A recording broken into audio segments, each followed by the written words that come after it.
to Game Pitch Arena Liberec 2024.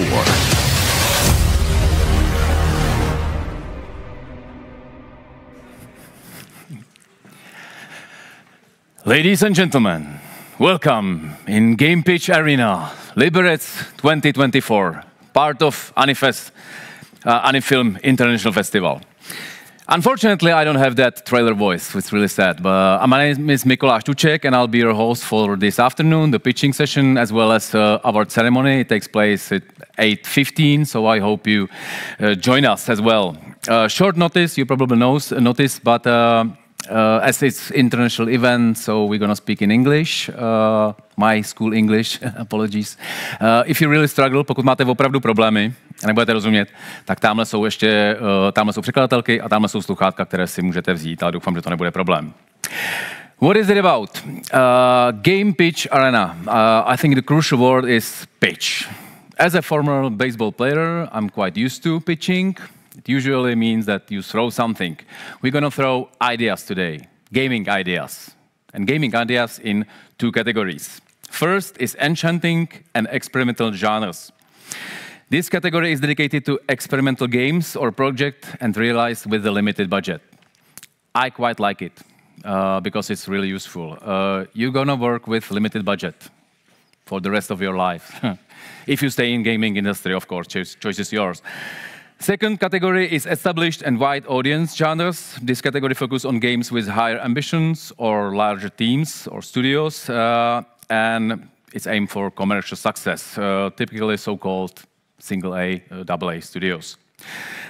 If you are interested in games, and I'm pretty sure you are, as well, greetings on Twitch. So there is a website, pitcharena.games, and there are many information about whole event and the games as well. There are 7 applicants in each category, 14 in total. Each game or studio have exactly 3 minutes to pitch their idea, and it's followed by 5-minute long Q&A questions from judges.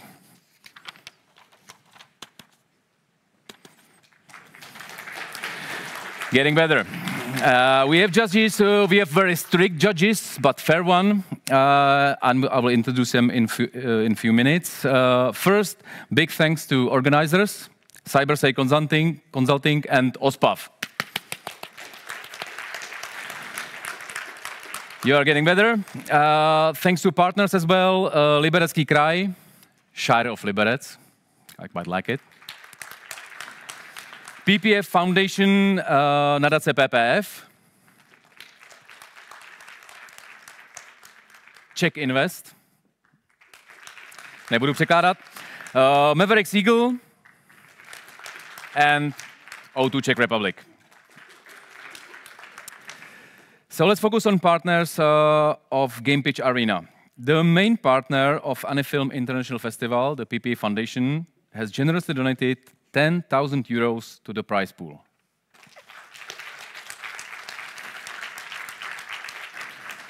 That's gonna be your money at the end, not mine, so big applause. In addition, O2 Czech Republic has contributed to the best possible connection at the location of the winner's choice, including free hardware for 1 year. Useful as well. And last but not least, the law firm Mavericks Eagle has donated 1,000 euros worth of their services. I expect, as it's law firm, I expect it's like 2 coffees, 3 smiles, 1 time. But their pricing is really generous, so check it out. Give me a second. Judges, I promise you judges. So we have a panel of experts. Ted Henschke, executive producer of Critical Reflex. Ted is an executive producer of Critical Reflex and the head of productions of their horror label CR Channel. He personally published over 18 horror games since 2020. Critical Reflex just released Buckshot Roulette and is looking to bring similar unique titles to market. Buckshot Roulette has 95 user review on Steam. Respect that. That is problem. Sorry, but great. Thanks for applause.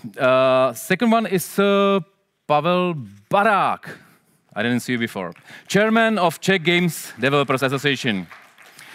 Pavel is a co-founder and chairman of the Czech Game Developers Association, which supports and represents developers in Czech Republic. For the past 10 years, he has been the director of Game Developer Session, one of the largest game conferences in the region. And he also founded Handjoy, a game development studio that released more than 10 commercial titles to date. Third judge is Marcin Olčák, publishing producer in Bohemia Interactive. Perfect, thanks.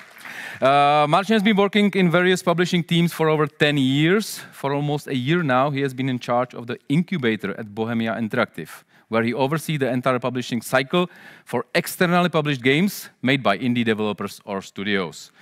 Bohemia Interactive, if you don't know, Operation Flashpoint, Arma, Violence. Starting the connection. Anton Ravin, Commercial Director, Fulcrum Publishing. Anton is industry veteran from Fulcrum Publishing, which is a company with diverse portfolio of titles that includes both in-house and independent productions. Fulcrum Publishing has successfully launched over 100 games, including the critically acclaimed series Ancestors' Legacy, Man of War, and my favorite, King's Bounty. I guess it's best Hero 3-like game ever. Dusan Čežek, CEO of Place of Departure. Nice to have you, V. Place of Departure is an independent game dev studio dedicated to creation of unique gameplay and story-driven IPs without restriction on creativity, humor, and unique art styles. I like it. Their team released more than 28 games across all platforms. Their most recent release was Ministry of Broadcast. Connor Jones is Game Scout and Quali. It's a lot of clapping, but it's a big event. Connor is responsible for identifying great games and helping from partnerships with some of the most talented developers in the industry. Quali is an award-winning global publisher with over 300 employees. In the mobile market, their games have achieved over 1 billion downloads. Wow. Their PC and console department help create games like Wildmender. Apologies. The next big release is the rhythm shooter RoboBeat. And last but not least, Vladimír Geršl, CEO of Cybercell Consulting. Vlada is industry veteran, worked for Activision, Sony, PlayOn, currently under Cybercell Consulting, helping multiple projects as an executive advisor, from target audience, founding, identifying publisher partner, to product delivery. And he has a major role in Game Pitch Arena, so I'll kindly ask Vladimír to say a few words.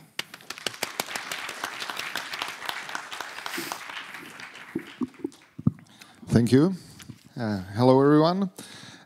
So I had a relatively good introduction prepared, but I think there is something else I can tell you, which is more relevant because of the teams here, and also I don't remember the introduction. So one thing in my whole career that made games successful, that I led, is that I always try to understand the audience, understand the players I'm making games for, you know. And I think that's the huge difference from like making games for yourself to making games for someone else.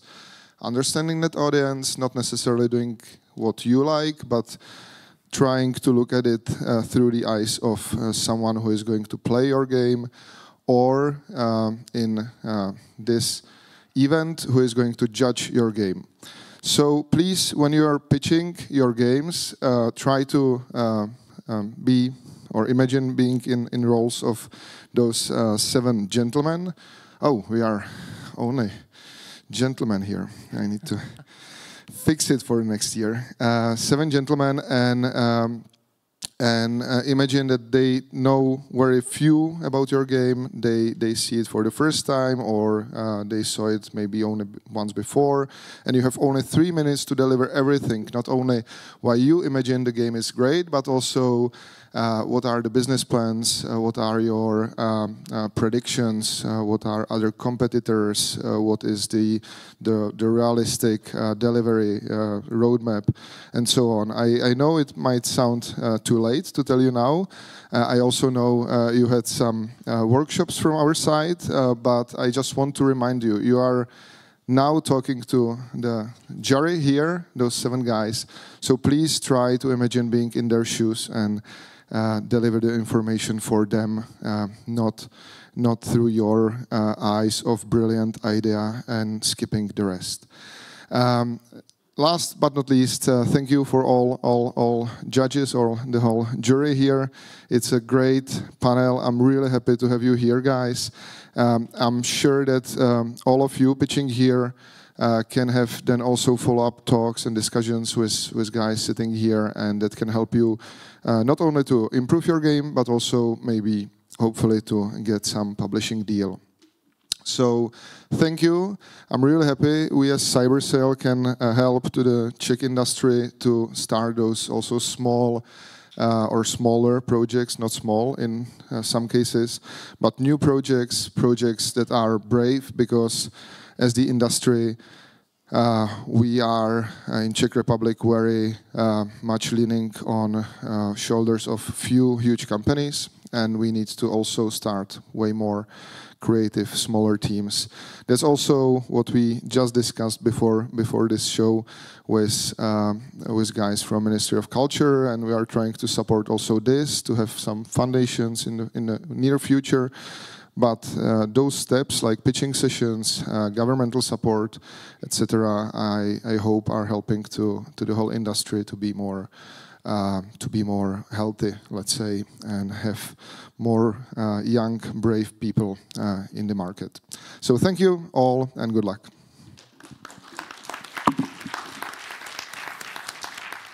Thank you, Vladimir. Tough task for 3 minutes, but you have to handle it. Let's start with pitching, enchanting and experimental genres. First team, let me invite Collaboration.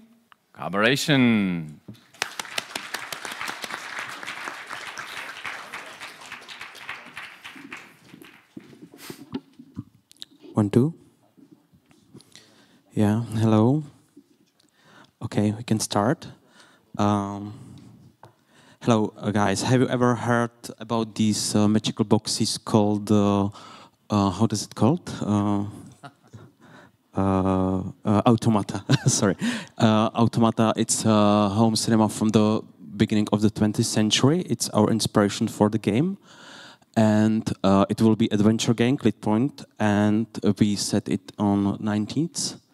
Here you can just see the atmosphere, what we want to bring to our audience. And start their curiosity. How does it work? The game will be split to the worlds. One is the reality. You can set the puzzle and turn the clank and move to the fantasy. And you can solve the puzzle and move the story further. This is your playground. The mechanical machine split to 4 stages, from cozy atmosphere to suspense. And the story and the puzzles will be spread out between these drawers. And it will be play like a Rubik's Cube, but only horizontal way. How does it work? Some puzzle. There is the fantasy. You can just set up and solve the puzzle and light up the stars. Move to the fantasy. You can fish the stars from the lake, collect them, and move to the reality.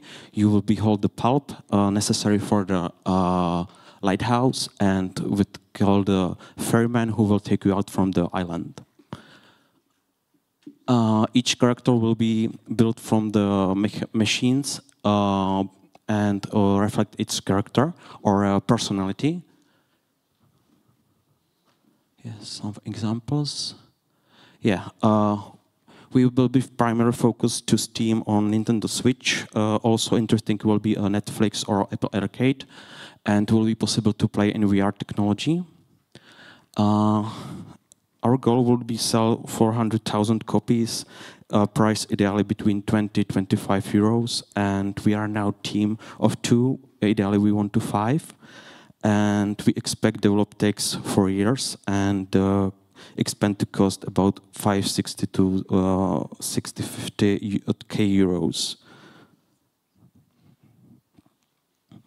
The game will be developed in a Unity 3D combination of 2D and 3D graphic, and will be hand-painted. Thanks this, it will be never gets old, and solving puzzles in 2 worlds, playable on all devices, and strong story, strong deep story.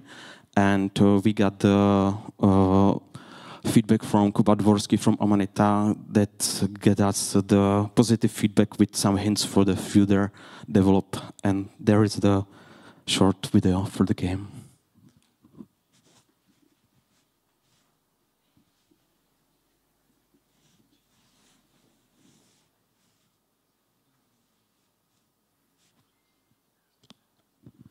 Okay, there is no sound.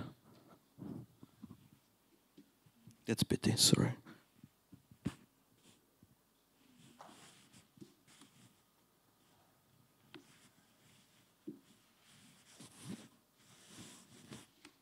Okay, this is some our work and our studio. Okay, that's it. Thank you.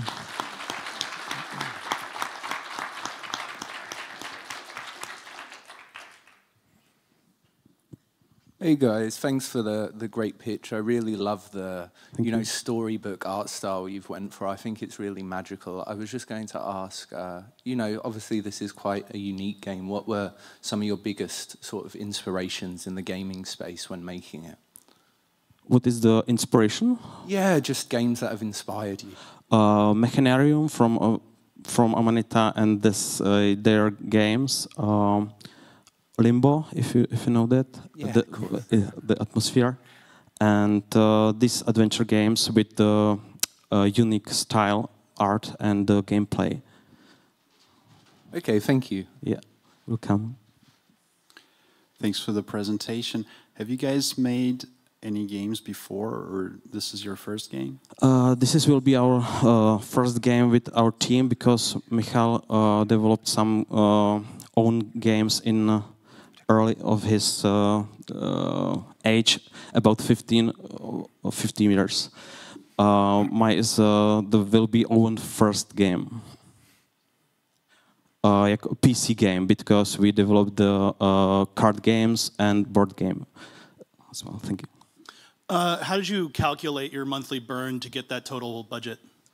We calculate the work for 5 people, for some licenses for the softwares and offices and other stuff for payment. The people in our future team.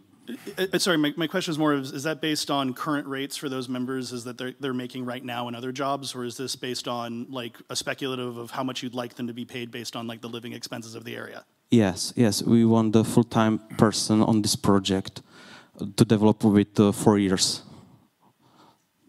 Can I ask you? Thanks for the presentation. What's the current state of the project? It's like a prototype. Yes, now it's we want to develop a prototype. Now it's a pre-production with this style and some sketches, only some ideas for further develop, and some puzzles. Story is done, and now it's time to build some levels for first level, like demo. Okay, thank you. And considering this is your first game, can you give us a little bit of background, where you're coming from, like for both of you? We are friends from high school. We got the team called The Ver, and we write and illustrate 5 children books and fairy tales, and developed 2 games of these stories in these books and we want to move further because we are both of us love the games and love the work of Amanita that was inspired us with these doing the games. Yeah, I meant like what you studied. If you had some previous experiences in some other game studio. I'm now working in SCS on Euro Truck Simulator, like how does it called? My 3D artist, but in a procedural way. And Michal is fire develop in programming, and he loved the illustrated more than programming, because we need a programmer for this project. Yeah. Thank you. You're welcome.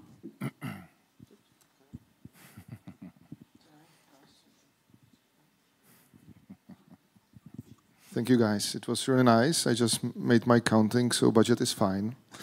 But just few quick hints. Okay. Based on because as consulting company, we are working with many publishers, so we are talking a bit more on like generic scale. This is usually tricky budget, above $500,000, because many publishers have $500,000 as their limit. For example, indie publishers. So 560 to 650, it can be tricky budget. Also, for such a game, it seems to be rather on a higher scale. I understand why Ted was asking on it, especially if we don't know about, or maybe I missed that information, the gameplay time. What is the targeted gameplay time for this? More than 2 hours gameplay. Yes, and that's, I think, really hard for publishers to if you then count money for an hour, it's kind of not a great deal. Usually for platformers, they are asking at least for 5 hours of gameplay, and that would lead you to $1.5 million with this budgeting. So I think you would need to think of the budget and maybe how to deliver the game in smaller pieces. Or faster, or something in a way that it's easier sell to publishers. Okay. Thank you very much. Thank you. Thank you. So it was collaboration. It would be rude to play the trailer without sound. So once more, please, with sound.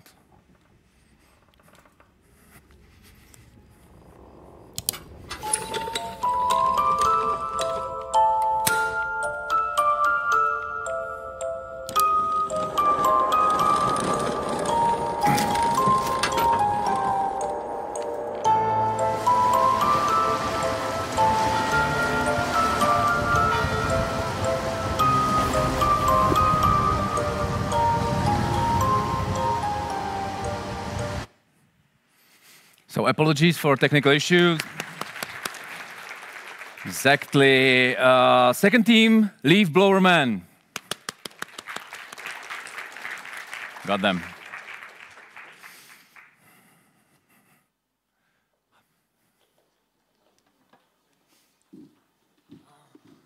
Hello. Nice to meet you. Can we start? So we changed the title, so now it's Master Leaf Blower. So let's start. Who are we? We are Buffa Software, small independent studio. It's based around 2 founders, me and my colleague Adam Hruby, but we are a group of up to 10 individuals from various professions. Let's watch video.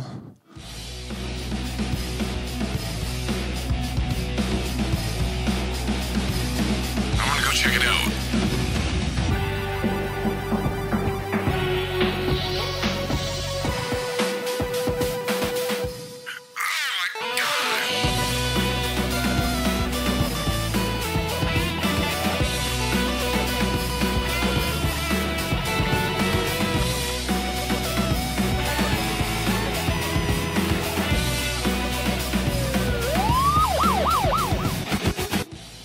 Yeah, we don't want to do anything to scare your children. That's the last thing we want to do. So, what is it? Master Leaf Blower is first-person simulation of leaf blower. So, what do? You blow fleas, clean the area, and make money. What do you do with money? You buy more tools, vehicles, hideout. You can upgrade your hideout, upgrade your tools, upgrade your vehicles, unlock more city quarters, and again blow some leaves. And this is the basic game loop. There is a driving minigame that you travel across the city, and more crazy challenges that you can unlock. But that's the basic of the game. So, some technical details. The game is developed in Unity 3D engine.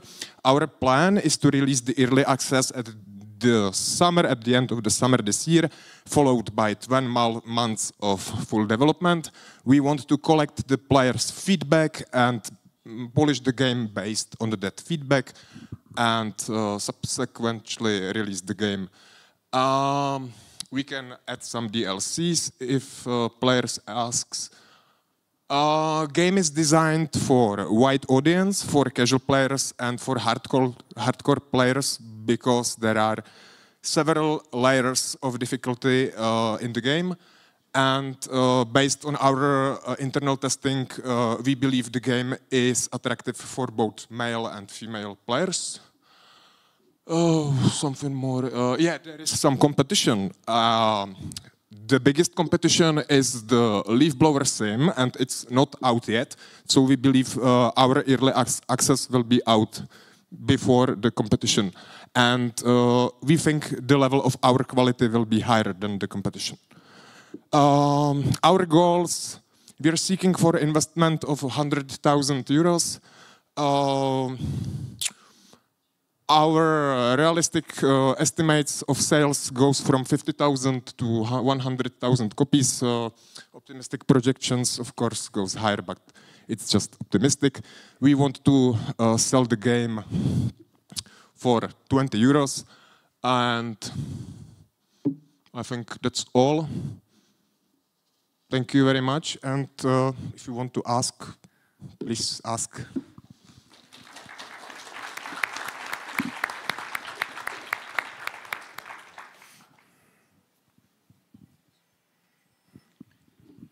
Thank you for the presentation. Looks like there's quite a competition in the leaf blower genre, right? So how are you guys better than the other leaf blowers? Our game is better. It's different genre. It's only first person that we know about. Other games are pixel art, top-down games in very, let's say, Roblox-like basic graphics. And the level of simulation is not so good as our level. And the bigger competition is third-person game. And my opinion is that game of this type needs to be really immersive, and only first person gives you this kind of immersion. All right, so first and foremost, the idea of going $10 early access into $20 full release is like a really bad idea. Because when you're looking at those sites that aggregate prices, like where the biggest discount is, you'd have to do a 50% discount even to just reach your all-time low. So it makes it really, really difficult to discount in the future. But that being said, I did want to ask a question though, because a lot of simulators like this, the way that the market works is you kind of like have a publisher, a big company that's able to kind of funnel audiences from one game to the next. So what is your in with the simulator community? Like, do you have anyone that's worked on previous simulators? Do you have anyone that's like really big, like as an influencer in the simulator world that's going to give you a leg up in that market to help attract like a wider audience? Yeah, thank you for this question. Me personally, I'm from SCS Software, which is working on American Track and Euro Track Simulator. It's a little bit different kind of simulator, but my plan is to hold around this culture of fans. And the basic plan is to build the community during the early access in these waters. Thank you for the presentation. So the game was in development for 12 months. Now it's in development for 8 months, and 12 another months are planned. Okay, and can you tell us, I looked your profile, the studio, you released one game already, the Art Former. Yes. That was in 2021. Uh-huh. And what have you been doing after that, if this is like the second title? I have second pitch later, so we will see. Oh, you got another game. Yes, I have here another game. Great. And then I got a question. You are asking for 100K, and the game will be in the early access in like 4 months from now. So you need the 100K for the next 4 months, or what's the purpose for that? No, for the next 12 months of after early access. It's meant for the full development of the game. Okay, so you don't expect that from the early access it will cover the rest of the development? I hope so, but I don't know, and I don't have investor yet. So it all depends on communication with developer, and I will love to hear what is the right strategy. So yeah. So you would rather have the publisher for how to publish it rather than the money? Yeah, you know, plans can change. Okay, so. Thank you. Good. I thank you. Hi, sorry, I have a question. Do you think, like, what is the ratio, like, what is your thinking behind, because there's like a simulator, and you have also arcade part of the game, in this sense. So how much of the arcade and fun will be inserted, and how it can influence like the real simulator games in comparison, you know, because there's like, when it's a simulator game, usually people tend to have it more in reality based, let's say. So I'm just curious about the ratio of those and how fun it is. My goal is to create arcade fun with simulation principles. So the core gameplay runs on the simulation. It's physics-based, and it's the main goal. But my opinion is it doesn't have to be like 100% real. The fun is bigger aspect than the reality. So your blowing is more arcadey, but using the simulation principles. I hope it's a good answer for you. Thank you.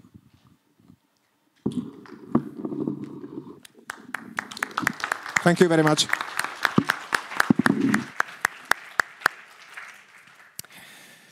So just change your notes. Not leaf blower man, master leaf blower. Once again, big applause.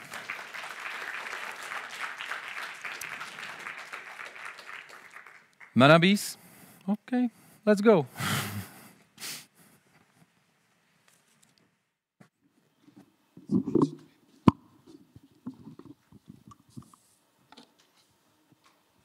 Hi, my name is Jakub, and I will talk about what I believe is the most unsaturated market in the game industry, is educational games for kids 6 to 12. Demand for such a game is obvious and enormous. 5 million people are searching for math games only every month, and online platforms, online websites with online games were visited by 20 million people last month.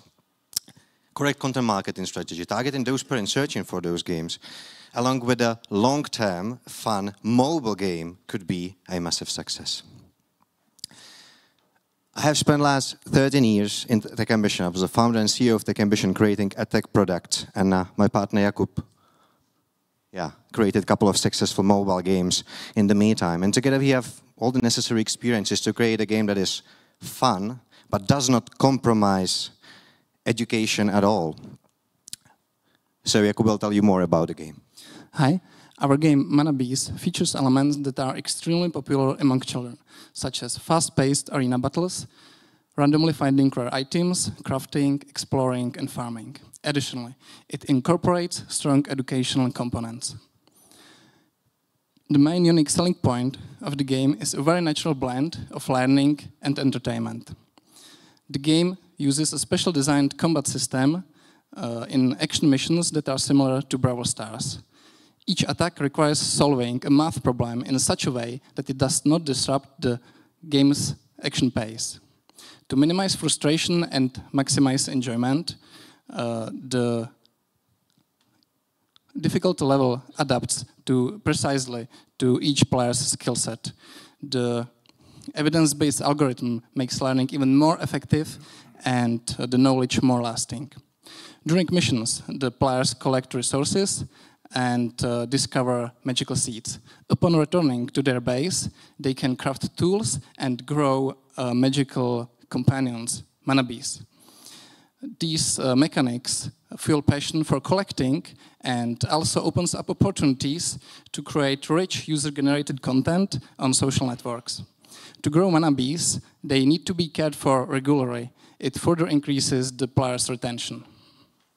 Right, so being in the pre-production phase, we aim to have fully tested prototype by September 24, with a full release in December 25, with previous early access on Steam, and also soft launch on mobile device to fine-tune the monetization model. Our marketing strategy will be mainly based on content marketing targeting parents about parenting in digital age, but we also engage directly with kids in cooperation with streamers and influencers to promote the free version of the game. Now we are searching for 350,000 euros to make it happen, and we are searching for a partner that will share the passion for setting a new standards in educational gaming. So thank you for your attention. We're looking forward to the questions.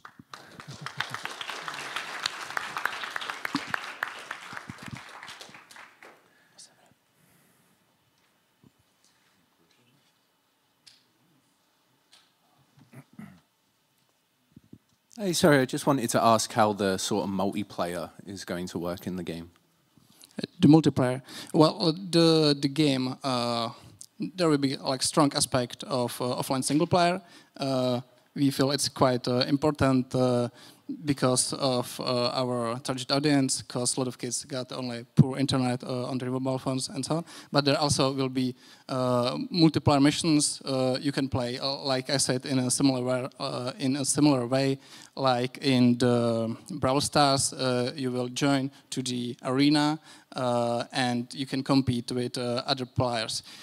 We will really like to stress the family playing, like because you are using like your math skills during the play. We think it would be really awesome if you'll be able to play like with your parents using your math skills, and I may be too long, but it's very nice mechanic in the game if you using these like regular math examples, you are getting better and better quite fast, and it probably will happen that if you play the game, you will be very soon better than your parents in the game, and if you challenge them in the game, you can beat your dad in the math, and I think it would be quite awesome, and with like even in a way of educational, because the confidence of math in kids is very important to make them good in the math. Well, okay, I hope I answered you. Thank you for the presentation. Are you looking to raise a development budget from a publisher? And if you are, then how are you guys planning on spending this budget? Can I have the presentation once more? Or?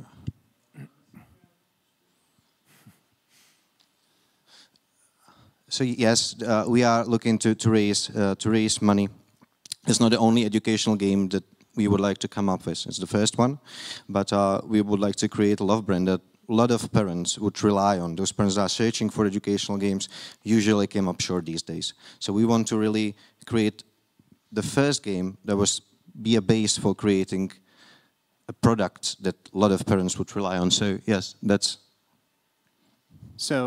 So this budget is not just for this game, right? This is more like an This budget is for this game, but the content marketing is something that you can rely on in the long term. So I would like to create a content marketing strategy that will help also the future games, so that 122K is probably going to impact also future games. Okay, thank you. Thank you for the presentation. It was really nicely delivered. So from my point of view now, talking also as a father of 3 kids, I see a problem of like kids between 6 and 12 of what you said, those kids are usually, they don't want to listen you already what they should play. You know, I at least for my kids, I know like it's possible to force kids like that are 2, 3, 4 years old, but kids that are 9 years old needs to think about a game that it's really cool, so they want to play it by themselves, and that would be for me, from what I saw, probably now the most tricky part, because art-wise it doesn't look somehow, you know, amazing. There are not cute characters, or at least no characters that are memorable for me, or nothing that is famous IP. The gameplay seems, you know, repetitive to some extent, because it's only met example and then shoot. So what are your plans how to make it cool for kids, art-wise, IP-wise, gameplay-wise? Well, it's a very good question, and I absolutely feel you, and that's what, yeah, that's what we are trying to deliver. You didn't see any nice, cool art.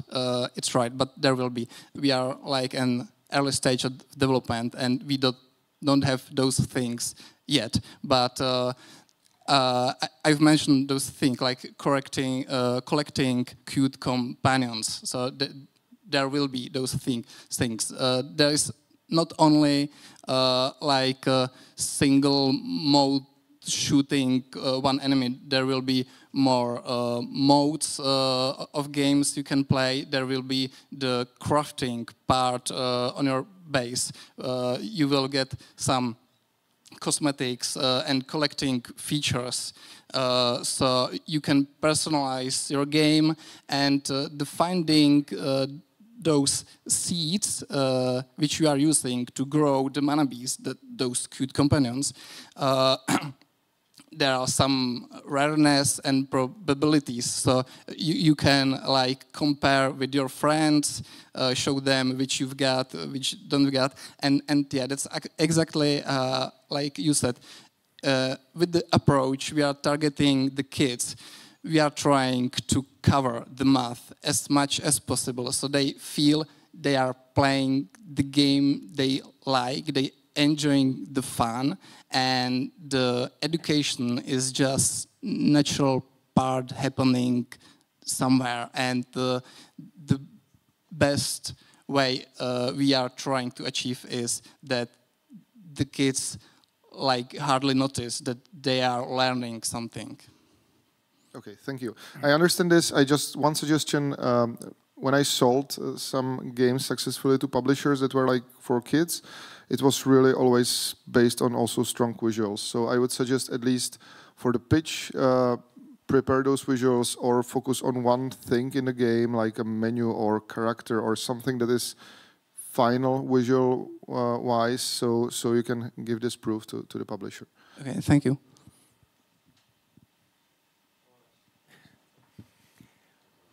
Thank you. Thank you. Thanks. Manabis. As a father of 3 as well, I have a weak spot for this game. Math game. I don't know if you've ever played Calculors. No, just me. Very good game. The next one is Medics. Brilliant. I will wait for you. Applause, applause. Release the pressure. Cheers. Hello there. 1, 2. Is it working? No? Yeah, no.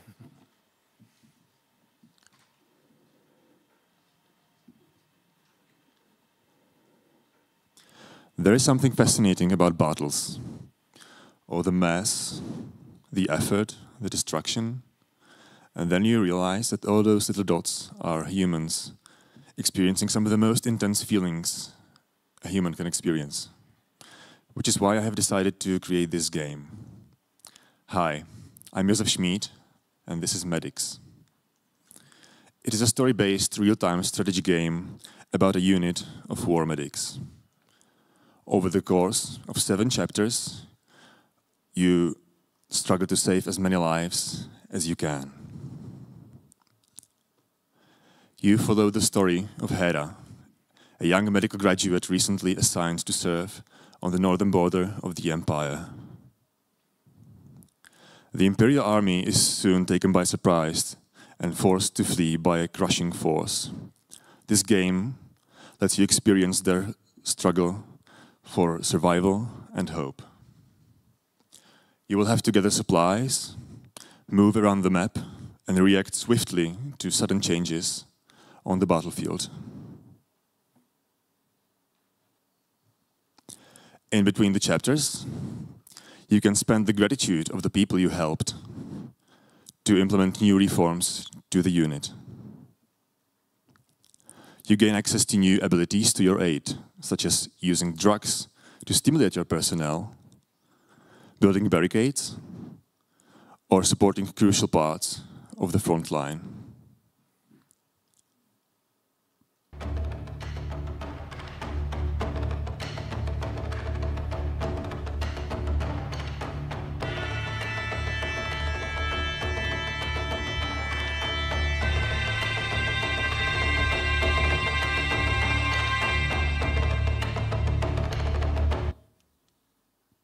The game is set to release on PC, Mac, iOS and Android by the end of this year. Now, why should you look forward to this? It is an intense, concise game with a unique theme, an emotional story and a handcrafted visual style. It will please both the players and fans of story-based games and strategy games, as well as players of support roles. It is meant as a one-time purchase and has been in development for 1.5 years now, with an approximate of 6 months to go. And I have estimated the budget for those remaining 6 months to be 145,000 euros, including professional voice acting, licenses, music recording, marketing, and rewards for the team. The team itself includes me and 2 other people and is certainly open for expansion. While I haven't really found a game quite like it, I have put the estimate of sales based on some similar games with similar topics and themes to a possibility of up to 7 million euros across all platforms. I hope to deliver a game that will make you feel like you're experiencing something unique and important. Thank you, that's all from me now. Any questions?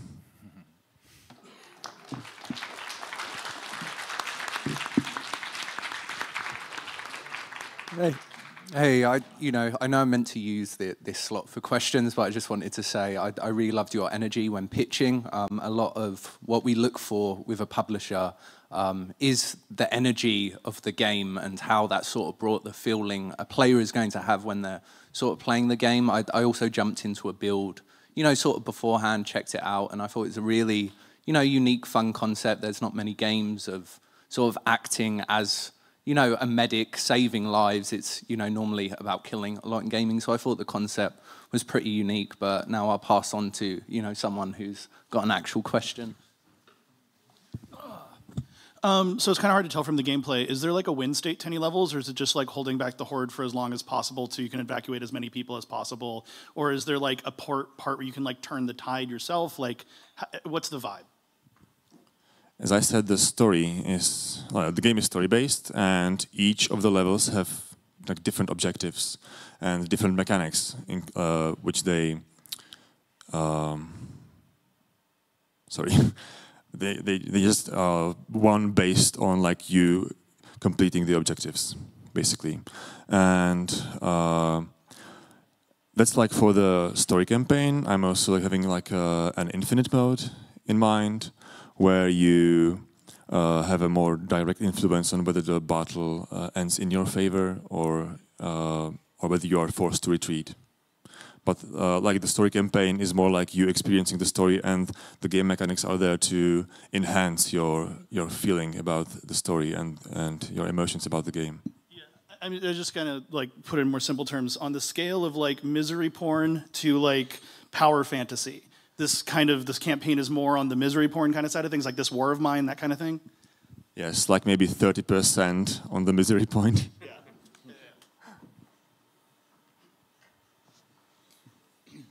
Well, I've got a little bit of a question here. Can you tell me more about the experience of your team? Have you guys released some games before? Thank you. Yes, I am a game developer.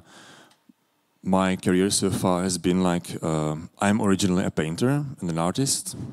I've also established an art gallery, and I have studied the masters at FAMU, game design, if you know it. And I have released some, I don't know, 5, 6 games, not sure, of various sizes before. This is like the first major commercial release for me, which I'm planning. And as for the rest of the team, there are a composer and a sound designer with maybe some experiences in game design, but I'm like a solo developer of the game itself. All right, thank you.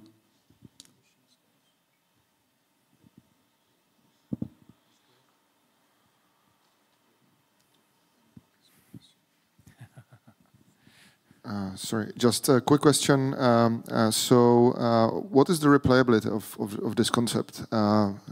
Is there a chance, or is there any gameplay mechanics why I should replay it? I think maybe based on which path in like the tech tree you choose, and which like is your favorite approach to the reforms you make to the unit, can influence how what the experience of the game is for you. But I've always like thought of it as more like an intense short game with a linear story. I'm a big fan of shorter games, as I often don't have the time to play a huge long game, and so I kind of like it that way, and I feel like there's an audience for this. And if there is like this infinity mode, which I spoke about earlier, I think that will have more like a replayability, because it would be more like a playground for people, and you know, with like generated maps and conditions, and maybe even like a generator of maps, like a editor, I meant. Okay, thank you. Very memorable art style and the presentation itself. Thank you very much. Thank you.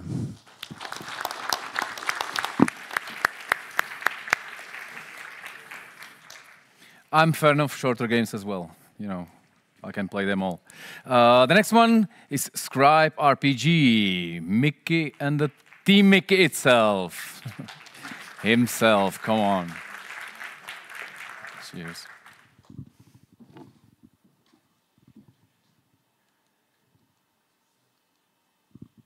Okay, so imagine the world after iconoclastic revolution. Revolution that completely overthrows the old dynasty and destroys all evidence of the history. Just to enforce position of the emperor and the new emperor and his tyranny. Tyranny where just whispering the word of the true history can lead you to death penalty. And now imagine that you are the one who decides to go out there to retrieve and record that true history by yourself. Now, that is what the Scribe RPG is about. Scribe RPG is an action, exploration, platformer RPG where you play as the rogue scribe who escapes detention and goes for a quest to recover lost pieces of the past. I'm Mikuláš Podprodský, I'm creative director of this thing, and I will guide you through what it is all about.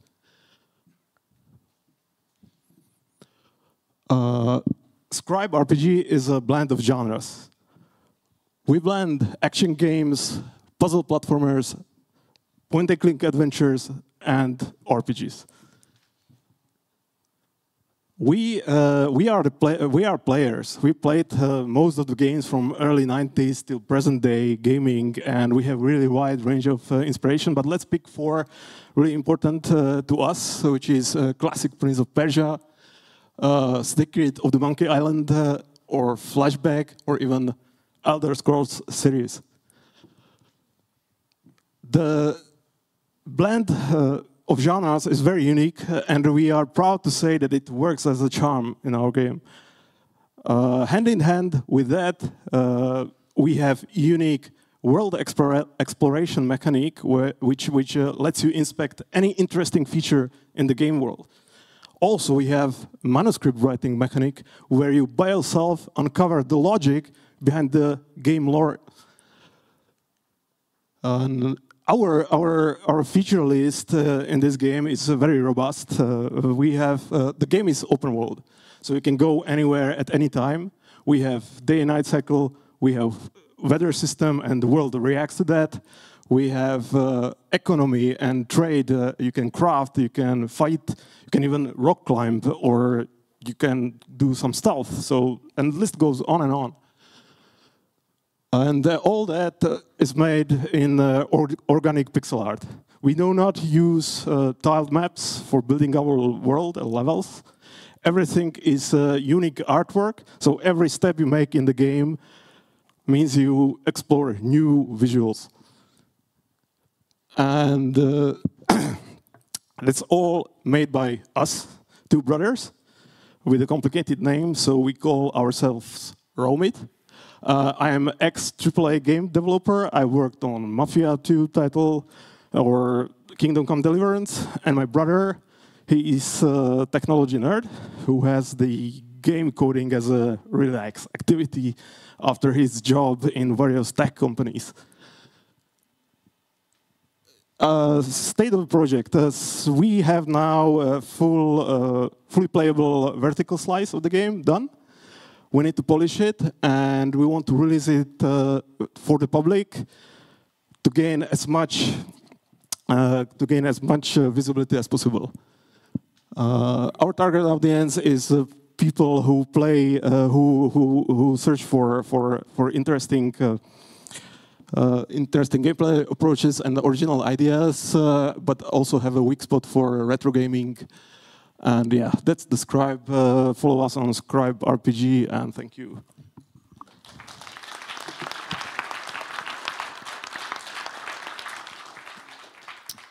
Thank you for the presentation. There was no slide if you are looking for an investment and publisher. So yes. You are. There was no slide for that. You are not. No, there was no slide for it, but you can ask. So, are you looking for a publisher? No. Our main aim right now is to gain visibility for the game. We want to gather feedback from actual players, and the next steps, how we will sell it for the publishers, will be really next step. Okay, I've followed the Kickstarter campaign, which unfortunately failed. Yes. So, are you taking any knowledge out of that? Yes. We actually started our Kickstarter with zero visibility. Just started because we wanted to. Still gained around 400 backers with 500,000 crowns gathered, which was not enough, of course. But it was like great first step for us to see if the idea of the game kind of talks to the people. Okay, and so do you plan to repeat it again, the crowdfunding? That's a question. I'm not sure. And my last question, when are you planning to release the game, if some estimate at least? Well, there is more approaches to that, because if you would gather some funds, which is around 250,000 euros, we could do full-time work on it, and it is because we plan the scope of the game is like 15 hours of gameplay. We can finish it in 1.5 years.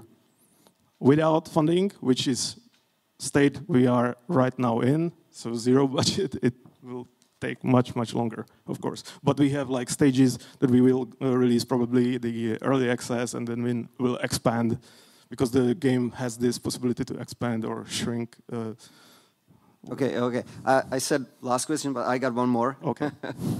So if there would be public funding possible in Czech Republic, would you go with it? Would you try to? Yes. That's still an option. I'm not sure when and how and on what platform we will do it, but it's probably very possibility. Okay. Thank you. Yeah. Welcome. I have just one question about the target audience Yes. In this sense, because there's like a couple of genres mixing and Yes, stuff. yes. So did you get some feedback from the different players and how they basically, the traditional Yes. RPG players, how they react to the platforming? Yes, actually, we had this on some RPG forums, and guys were like commenting it, and it was they were mostly very surprised that this kind of simple-looking game provides so much depth in terms of RPG system, in terms of, you know, as I mentioned, the crafting economy, and because this is our idea behind this, is to go reverse in the in kind of game development history, because in game development history, mostly it was pushed in the art and the graphics, and the gameplay most of the time stays similar. So we stepped back with the graphics and technology, with the visual technology, and trying to add so many interesting stuff that we, as I mentioned, there is rock climb. You really can rock climb with the stamina mini game in it and stuff like that. So any idea that we have that we would like to see in the RPG game, we can try in that project. So that was very, very, very, very nice to see that people read that and are curious how it ends up. So basically, you can finish the game without, for example, rock climbing, but you can just focus on other elements. Yes. So you can have like 3 major approaches to the game, and some includes that you are able to rock climb, some not. Okay, thank you so much for the presentation. I really enjoyed it. The game looks beautiful. I looked it up, and indeed, the Kickstarter campaign had failed. Why do you think that happened? As I said, we definitely made a mistake. Well, we kind of thought that it will be failing at the end, but we really had zero visibility before. And if you go to Kickstarter, you need to really have the community running behind the game, and you have you need to contact the public. Like so you need to have followers. We didn't. It was for us just, we have the possibility to do a Kickstarter, let's do it and see what's happened. Also we asked for a lot of money for the small game. We asked for 50K, which is for the small projects like this on the Kickstarter not very typical. You know, it's usually 15,000, 20,000, and then it's really fastly go to green numbers, and then you really start to earn. So we had this big disadvantage that we asked for quite a lot. They didn't get there, and the projects where you have no green numbers doesn't look very good for backers to buy the game. So we failed. But we didn't want to do this underfunding strategy, because you can end up with just 15,000 euro and need to deliver, and it's impossible. So we risked that. We still get awesome feedback, and you know, actually, even visibility of the project raised enormously after the Kickstarter. So.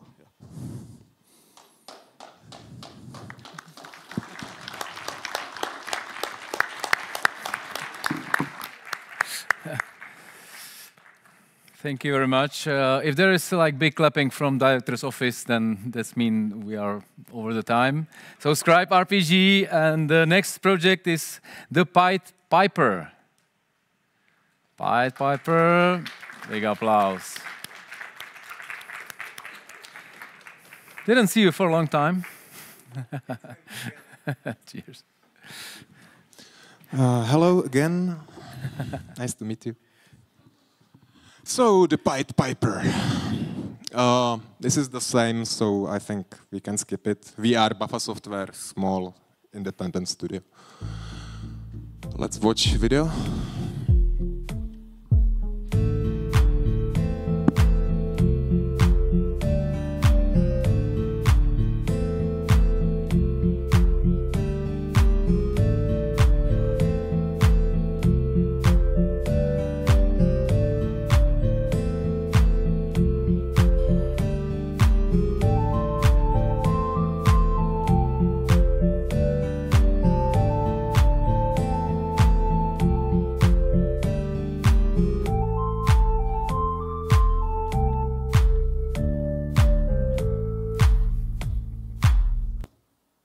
Okay, so what is it?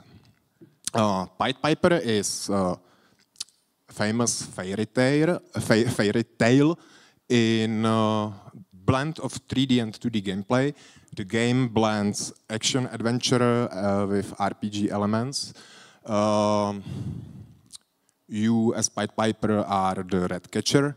You're catching rats in people's home. You travel across the medieval-styled country. Subsequently, you get into the town of Hamelin, and your task is to get rats out of the city. So you catch more rats, get experience, get paid, buy equipment. You can do logical puzzles, fight in boss fights, solve logical mini games, and more and more. Next slide. Our audience is from 12 years above. Thanks to the fairy tale style, we believe game will be attractive for both men and women. And in game are again various layers of difficulty for casual and hardcore players, so everyone can find fun there. But if you are just casual player and don't want to do some hard secondary objectives, you can just focus on the main line and make the game easier.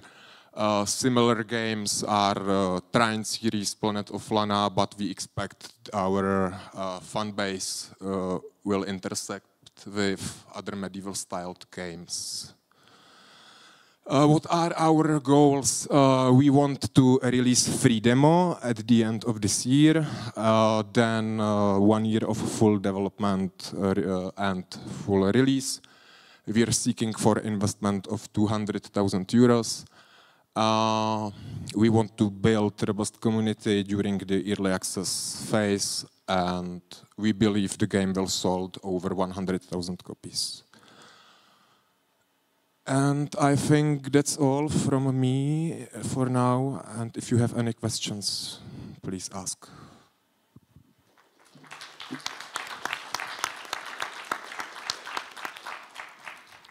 Hey, so yeah, I just had one question. So you're sort of buying, this equipment, upgrading. What sort of stuff are you upgrading, and how does that feed into, the puzzle gameplay? Will it make the puzzles sort of easier to complete? What is the, As Pied Piper, your main weapon is your flute. So you're playing melodies, and you learn new melodies, and new melodies will affect different kind of creatures. For example, you start with basic melody that can affect only rats, but later you can unlock melodies that can affect big animals.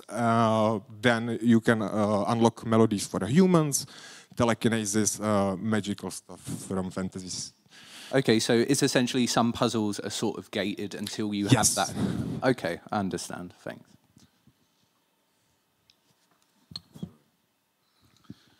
So one of the things I kind of noticed from the gameplay trailer was that there seems to be there's like a ton of different kind of little mini games and stuff. Like at one point, he was like kind of like surfing down like a thing. So like in terms of the tone of this game, are you looking for something kind of like more similar, like something like the Bard's Tale series? Especially like the early ones, where it's like kind of comedy fantasy, or what? Yeah, comedy fantasy is a good description. Yeah, but not a parody. I don't want to do a parody, but I want to have a piece of comedy there, of course. Yeah. If it can make people laugh, it will be nice. And also the visual style we're going for is more in the Shrek style, not photorealistic. Yeah, I mean, that actually kind of, why the Pied Piper? I like the legend, and I feel the story has a really strong gaming element. That was my idea. Your job is some activity, and when I was thinking about it, the activity is quite action. If you think about the Witcher is guy that you will call into your village to get the creatures out. And if you think, what is the Pied Piper doing? He's the guy you will call to the village to get the creatures out. And he's here before the Witcher, so...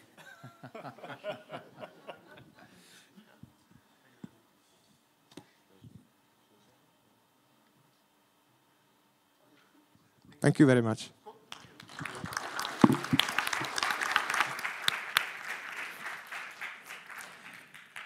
So it's a big accusation that Witcher is a copycat, but okay.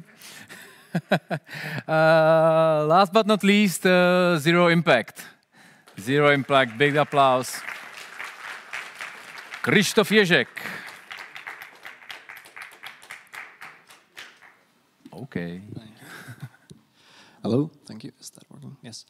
So, have you ever felt like you have no idea what you're doing? That's kind of how I feel right now, and that's how you could feel if you play Zero Impact. So, what is Zero Impact? It's a game that has a very specific genre. I like to call it the top-down, rhythm-based space adventure derby.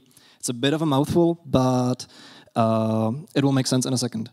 The game is about a neurotic lizard who wants to be a space explorer but doesn't really know how to do that. And your task is to help them become the best space explorer in the universe. The game is split in 2 parts. I'll show you a quick demo of the combat, which is a rhythm-based combat.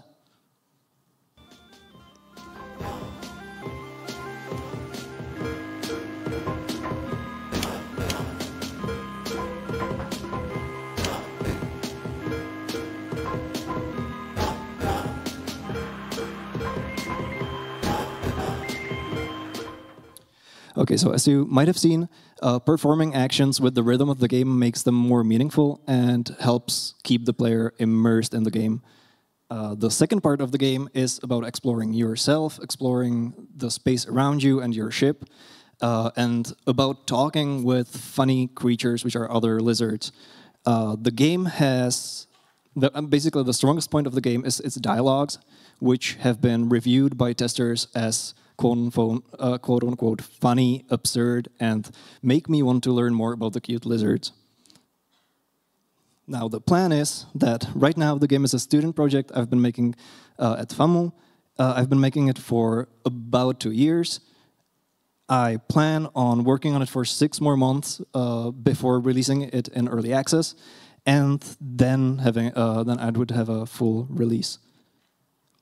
I could, with mere 100,000 euros, hire a team of 3D artists and a story writer, which would help me move the game to a next level. I personally have no experience with marketing, and I would really need some help with that from a potential publisher or some consultant.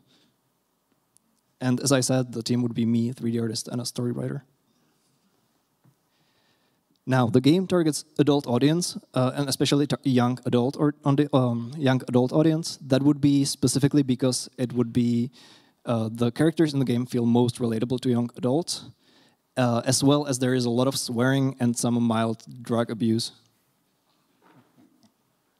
The game is made in Unity, where I have more than 10 years experience of programming. It would release on PCs and consoles if I get licenses. And there's a huge potential for future expansion, as the game comes with mod support in mind and easy way to add more stories, more enemies, and more sectors.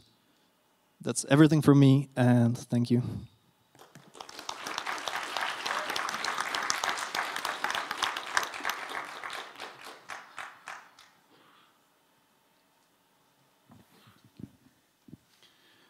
Thank you for the presentation. If you get to hire the entire team that you want to hire for this project, what would be your monthly burn rate? My monthly burn rate would possibly be around... sorry, I have to recalculate this into euros from Czech crowns.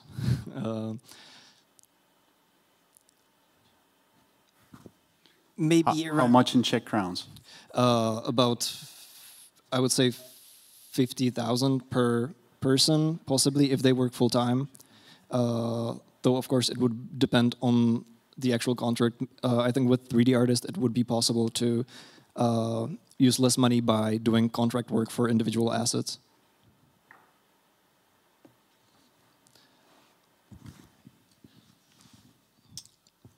How are you currently going about collecting player feedback as to like the feel of the gameplay flow?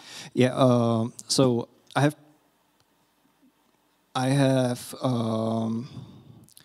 done multiple playtests with various players from various backgrounds. What's an interesting thing is that many players tell me that they feel like they won't like the game because they don't like rhythm-based games, but after they play it, they're like, oh my god, that's actually a rhythm-based game I can play too. So I think there's a big potential in that. And other than that, our school has provided us with some testers as well. Am I getting it right? Are you still a student at FAMU or you just graduated? I'm graduating next month. Next month. And so you've been working on it after 1 year? Yes, but it's not like full-time development. All of it has been like developing in free time after school. Yeah, I get it, but after like 1 year of the school, you started working on the project. Yes. And prior to that, did you have any experience with the games and game development? Not professionally. In the past half a year, I've started working as a senior Unreal developer. But before that, I've only worked on student projects. Most of them were later released on free on HAO. But I wouldn't call them commercial projects. Thank you. I will just ask you about the gameplay. If you start like with full funding and stuff, are you aiming to have this kind of Japanese tohu rhythmical, madness, or is it going to be more like European? No, that's one unique thing about this game, that most rhythm-based games that I've played are all very fast-paced, and I want to make something that's more about patience and waiting for the right beat. So there's a lot of, for example, events and actions performed by enemies that are timed to specific parts of the song that is playing.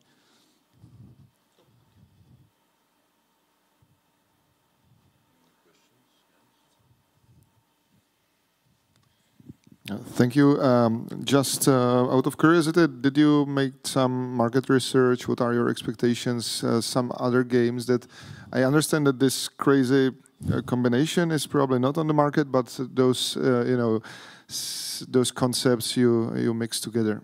Yeah, I've done some market research. There really isn't many similar games, but for example, the game is inspired by Beat Hazard, which at least is like top-down rhythm-based shooter, even though it's not story-based at all. And it's like very rough estimate, but I think the game could sell between 2 and 4 million copies,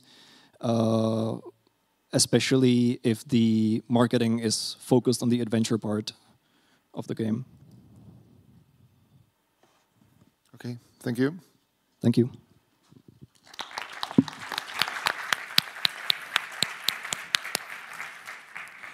Waiting for the right beat. That was almost philosophical. So guys, I'll summarize it. Collaboration, Master, Leaf Blower, Manabees, Medics, Scribe RPG, The Pied Piper, and Zero Impact. Please, big applause for them.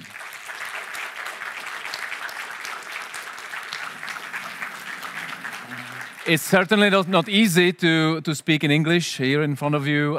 You can see it on me. And really great job for all of you. That's all for first part. We will be back in 15 minutes, 10 past 4. We will be back with second category. So have a break and stay tuned. Stay with us. Thank you.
Welcome back to Game Pitch Arena Liberec 2024. Second part is about established and wide audience genres. You know the rules: 3 minutes pitch, 5 minutes Q&A. We're going to make it 6 minutes Q&A, and the jury will be more strict. Looking forward. Jury is ready. So I'd like to invite first participant, Abomi Fighters World League. Big applause.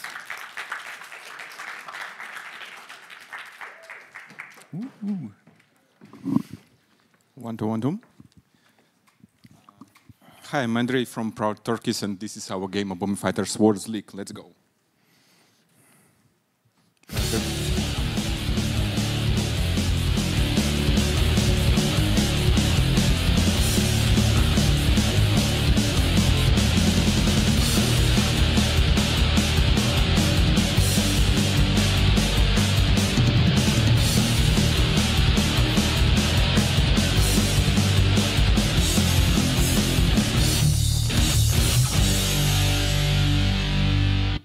So what's that? It's a local and online co-op PvP arcade fighting game where you assemble your character during the game from different body parts and fight in the ring.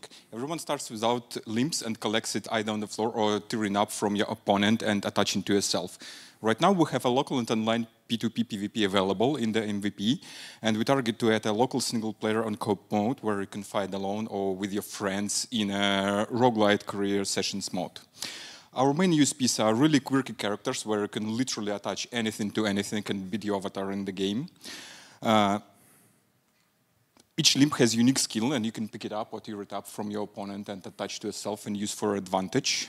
Having different limbs means having different synergies where you can build a character that matches your play style the best during the match. And one of our core USPs is the art style and the original handmade assets, where we sculpt it from clay, then use photogrammetry to 3D scan it and put into the engine. To summarize and to repeat, this is arcade fighting, a local single player, local co-op, PvP, and online PvP. We target to release on PC, on Steam, and occasionally on consoles, as it matches perfectly. It's made in Unreal Engine 5. We're really close to having a demo. We'll have it in a month or so. I plan to release in summer 25, and we do already have an MVP with a local and online P2P PvP available. We come from Digital Dragon's acceleration program from Krakow in Poland, where we received the funding that allowed us to build the game to the current stage we have now. Our main references are again Beasts for this weird, funny party game. Stick Fight the game is a very good arcade fighting with short sessions. The same we're targeting Oldie Goldie WrestleMania from Sega Mega Drive, if anyone remembers that as a, again, excellent arcade fighting game on a ring. We planned to have our game, Abomi Fighters, as a premium game, 10 years plus, released on PC and consoles. What we're looking for is funding, €240K for 13 months, beginning end of this summer and up to release, with a few months support after the release that covers production cost only, no marketing, no porting. We're open to discussion with the partners that we will find to help us with these things. A little bit about us. I'm coming from software engineering and project management, leading teams, and 15 years of experience. And my second co-founder, coming from gaming, 10 years in computer graphics and 3D, doing all the 3D stuff. We also cooperate with outsourcers and contractors to help us build the game. So that's it. Thank you.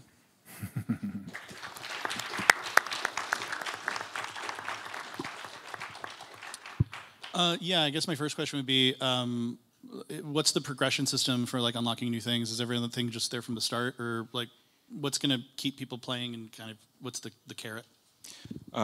It's a good question, because in this kind of funny arcade party games, the progression system usually with the cosmetics and opening things that we're planning to introduce. We don't have it yet now. Right now the progression system is, for the full release, we're planning to introduce. The progression system for the single player will be like in Binding of Isaac, where you just open the new different limbs that you can later use, you know, as you explore the single player mode. For multiplayer PvP mode, the most natural way is cosmetics, but we don't have it budgeted in the current stage. And then open it, it's like a random different game modes, 4 game modes, the progression system, and you know, matching system with a kind of roguelite element where after each round you will have a pool of modifiers that you will be able to pick up. But effectively, what I believe we do already have now, based on our playtest, is the feeling of give me one more time and gonna kick your ass next time. So this is kind of like that. You've mentioned EU fund, some grant you already received. Can you tell us how much was it and when did you receive it? It was the acceleration program in Krakow in Digital Dragons. It was around 75k euro. We spent it since February last year, 23, and we ran out of funds in November 23. Right now we're bootstrapping on our own. Okay.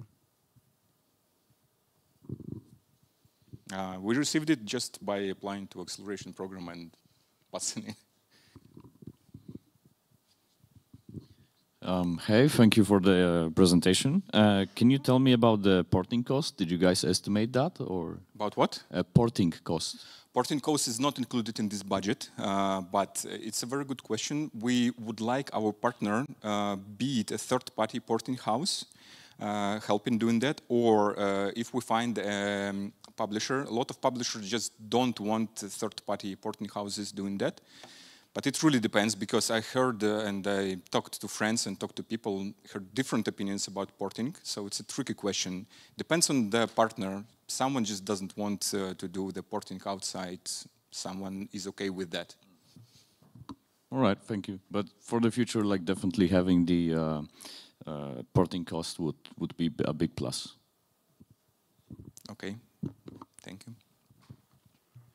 I can see, thank you for the presentation. I can see that you guys have a Steam page up and running.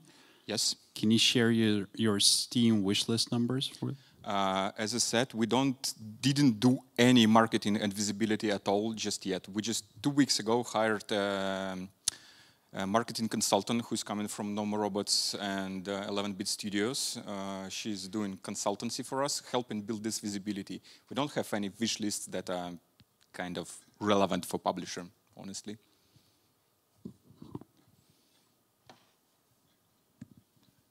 Hey, thank you.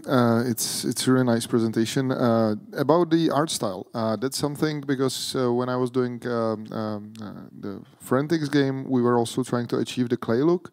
And I can see the clay look being very visible on some elements and somewhere not. So can you maybe tell us more about the clay approach? Environment is 3D made. I mean, it's modeled, the environment, but we try to model to try to make it. The target that we are looking for is Sid from the Toy Story playing with these toys here that he tears apart in his room. This is what we are trying to make it look like. So for the environment, it's all 3D. For the characters, the bodies are modeled and the limbs are sculpted. Okay, thank you. And also about some game modes. So are there any? Right now we have a game mode. Right now we have a game mode like Last Man Standing, so to say, for the 5th round. It's very similar to what is in Gang Beasts, the default game mode there. We have iterated on different game modes. Actually, during the acceleration program, it started at the King of the Hill stuff, which didn't work at all. Then we made a deathmatch, like a classical deathmatch, and didn't work as well in our opinion. So right now we have this one, and we have in our production plan an ideas for total of 4 game modes that we would like to put in the release.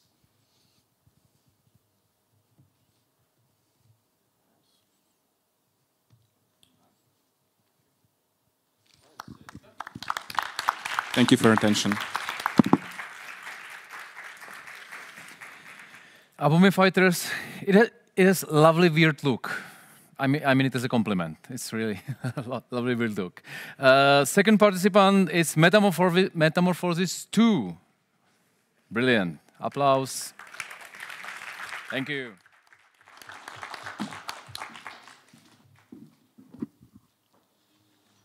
Hello, my name is Jacek from NOVYCH, here to present Metamorphosis 2. Metamorphosis 2 is a third-person action adventure set in a magical world where bugs are civilized. They form their own society hidden from humankind.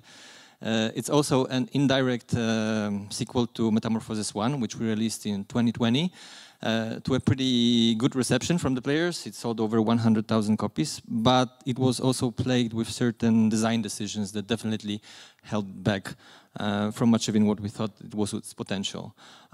So we analyzed how the players played, their feedback, and we understood that while the atmosphere of the game was something that they really enjoyed, being the little insect finding out the weird societies of those bugs, interacting with huge world, the gameplay was definitely not up to par. The pacing was uneven. Sometimes the game was a walking sim, sometimes it was a platformer. The platforming in first-person perspective was frustrating at times, people got lost. So when we think about Metamorphosis 2, we definitely want to build on the atmosphere and the style of the first game, even though it's happening 100 years later, so in current times. But we really want to hone in on the gameplay, so that moment-to-moment gameplay is fun and it encourages people to explore and return to the game. So how we want to do it? First of all, we switched to third-person camera, which basically caters to all the game design changes we plan for Metamorphosis 2. The platforming is much more enjoyable in TPP.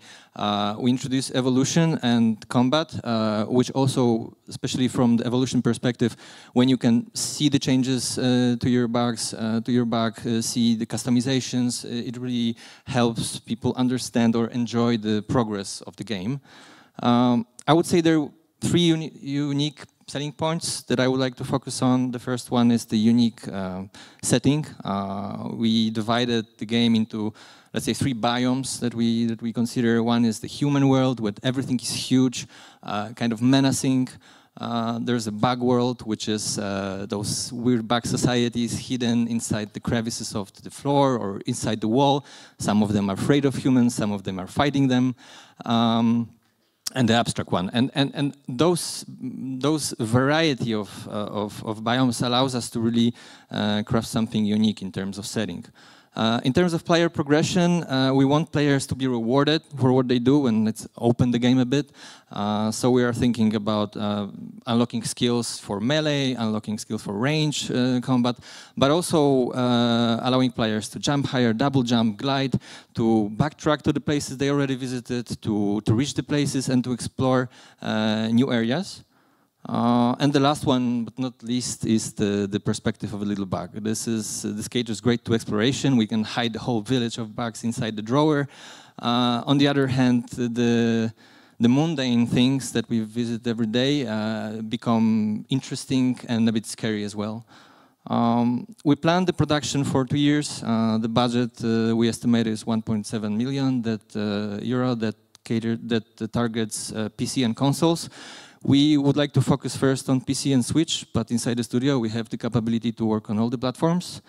Since 2020, when we released the game, we've been working with Meta on VR projects. The second game is going to be released later this year, and we're planning our next project, and we would really love for it to be Metamorphosis 2. We believe that with our experience, we started Metamorphosis 1 in 2016 with starting the studio, and with the feedback we got from the players, we believe that we can create something truly unique. Thank you.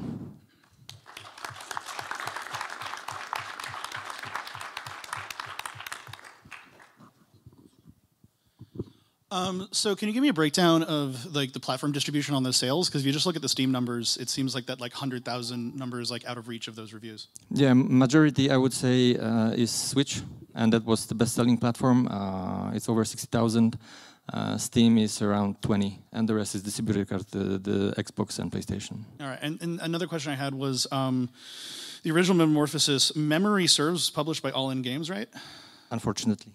Oh, I didn't want to start a conversation about that. I'm just kind of curious what the rights situation is, especially if you want to do like bundles with the first game. Are there any kind of like in terms of like merchandise or ancillary rights or anything like that, or is anything currently held up by the previous publisher?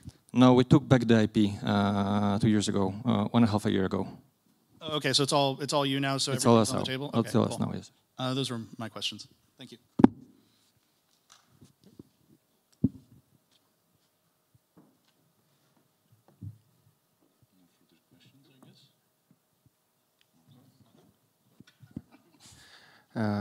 Thank you. I've played the first Metamorphosis, and as you said, it had some gameplay issues. But I also really like the game design, or the whole game idea of more abstract game that you can deliver still to the normal audience. And I also like the art style. The art style reminded me a bit of like Dishonored games and games like that. So can you tell us maybe more about the art style, and if you are also tweaking it towards bigger, wider audience, or if you are staying in the same shoes? Yeah, so for the art style, I would say we definitely focused first on game design and gameplay here. That was actually a bit of a misstep from us for the first one, that we started from the art style, started from crafting beautiful areas that they were hard to populate later on with the... I mean, it was our first game given, so definitely lesson learned. In terms of art style, people really liked the first game's art style. It was handcrafted. We could stay in this area, but we are actually considering moving to a more realistic art style for the Metamorphosis 2. But I think that should be something that follows the discussions with the publisher when we start working on the game and seeing the game at work. I guess if no one else is going to ask, I do have another question. So one of the main things I look at, especially with looking at like kind of an indie game like this, is like how much bigger this budget is than the previous one. And it does seem like 1.7 is a pretty big jump over what you guys did for the original Metamorphosis. So can you kind of elaborate as to why it went up so much? Or I'm not trying to say like justify your budget, but I kind of am. Actually, the budget for the first game was pretty robust and hindered by, we were supported by some government programs. It was part of our R&D efforts, so some of the budget went into research. It was really hard to kind of come up with the way to sell the story when there's a small hero and there's a human world, and they are both delivering dialogues and information. So there was a lot of figuring out how to sell this, and so I wouldn't say it's much bigger. I think it's much better planned because this game we plan to last between 6 to 8 hours. The core team is around 12 people.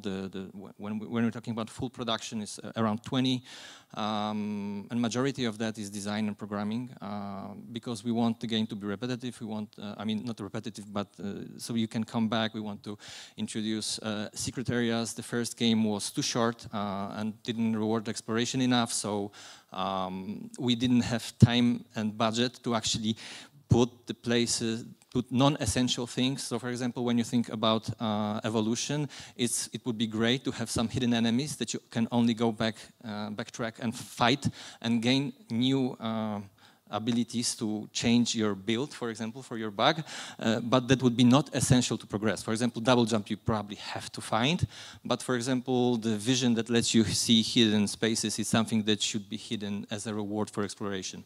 So in order to make this game appealing and make it so that you want to come back and explore and enjoy the world, we believe that there needs to be content to support it, and that's why the budget.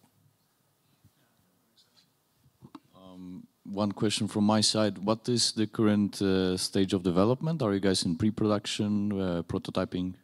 Yeah, we actually are still working on another game. So we played around with it a bit. We started doing some prototyping, but we cannot really focus on it. And we also feel that because of like the larger budget, we need to have some confirmation from the publisher side.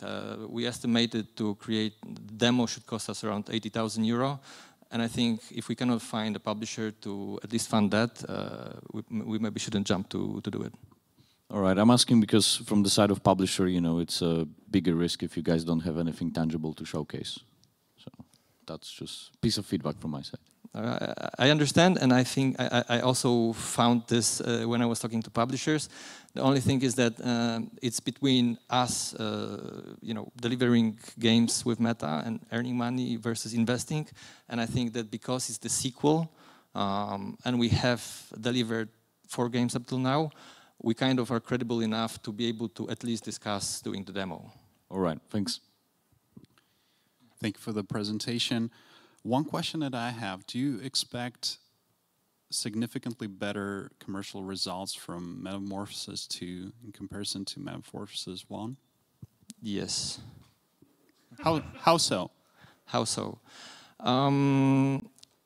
Yeah, I don't know how much should I talk about it, but the launch was not the perfect launch, let's say, for Metamorphosis. The release codes were not released to the press, we didn't have coverage.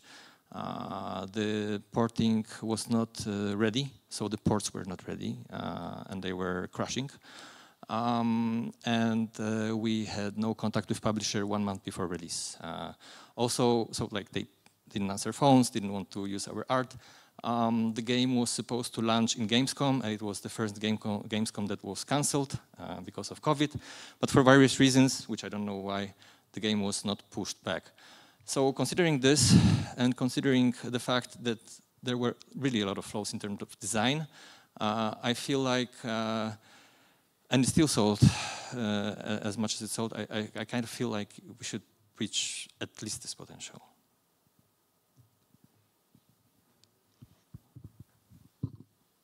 One very quick question. You mentioned a few times the games for Meta. What type of games are these? These are like VR titles? Yes, yes. The first one was Intercosmos 2000, which is a space exploration game where you fly a Soyuz capsule into the space. The second one we're releasing right now is Everdream VR. It's a farming game. Okay, that was just that. Thank you.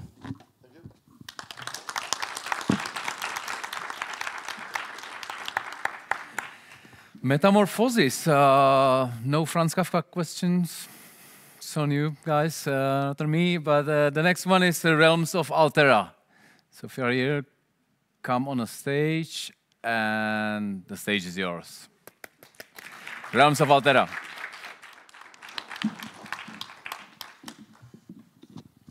Hello, guys. My name is Mario Mitro. I am Unity AI lead developer in company Legend Has It. I am last-minute replacement for our CEO, so apologies. Yeah, we are working. Legend Has It is a small Czech company which has like 10 to 15 people employed. We are running around 3 years, and we are developing the game Realms of Altera, which is basically RPG, 3D RPG game that merging concepts like Norwegian mythology and cyberpunk together. Also, our game has 2 big pillars that stands. One is procedurally generated worlds, which allow us to basically create unlimited amount of worlds that player can explore. Right now we are standing at like, I think 18 billions, so it's pretty good right now, and we're hoping to get more. And the biggest selling point of our game is our AI. We are trying to basically make the revolution in gaming. Basically, we're trying to remove the most boring part of the game, which is boring NPCs that are scripted. We are trying to help other gaming companies that cannot afford voice actors, also like script writers. And basically, we are trying to do human-like NPC that understand the concept of the world, understand the weather, understand their roles in the game, understand also the interpersonal relationship with people in the villages, for example, with player itself, so player can exploit that for his benefit, hopefully. This is little snippet that I can show you in terms of our conversation. Basically, every NPC has the emotion bar that is changed and modified based on the interaction that he has with player or with other NPCs. Every single piece of information has emotional tonality, also the reasoning behind NPC's thinking. which will help player to manipulate or persuade the NPC to do his bidding. Also, the standard message for player to read. Also, the hidden information is basically intent, which could be kill the player, leave the conversation, speak to someone, go to some place, and in the future there will be many more to come. In terms of game loop, it's really basic game loop. I think basically gather small army, upgrade your army, destroy the village. You can do it by brute force. You can do it by intrigue. You can, manipulate the events in the background, which is pretty cool. Also, you should basically conquer the world in the end. The worlds will be many and plenty, so you have a lot of conquering, so good luck. In terms of technology, our AI is basically provided by animation, which using large language models, and as the person who basically implemented AI on our site, I can tell you it's really easy to implement, it's really intuitive, it's really fast for the responses, and I think it would be really good for other like gamers, gaming studios to come.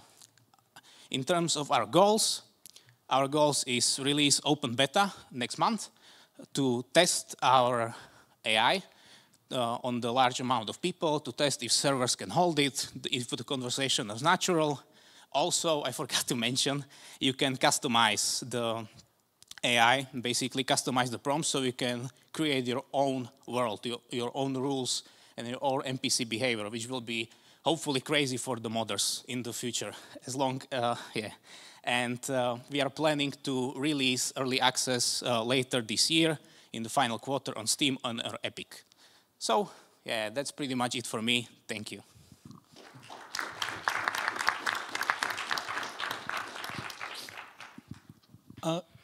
Did you want to go first?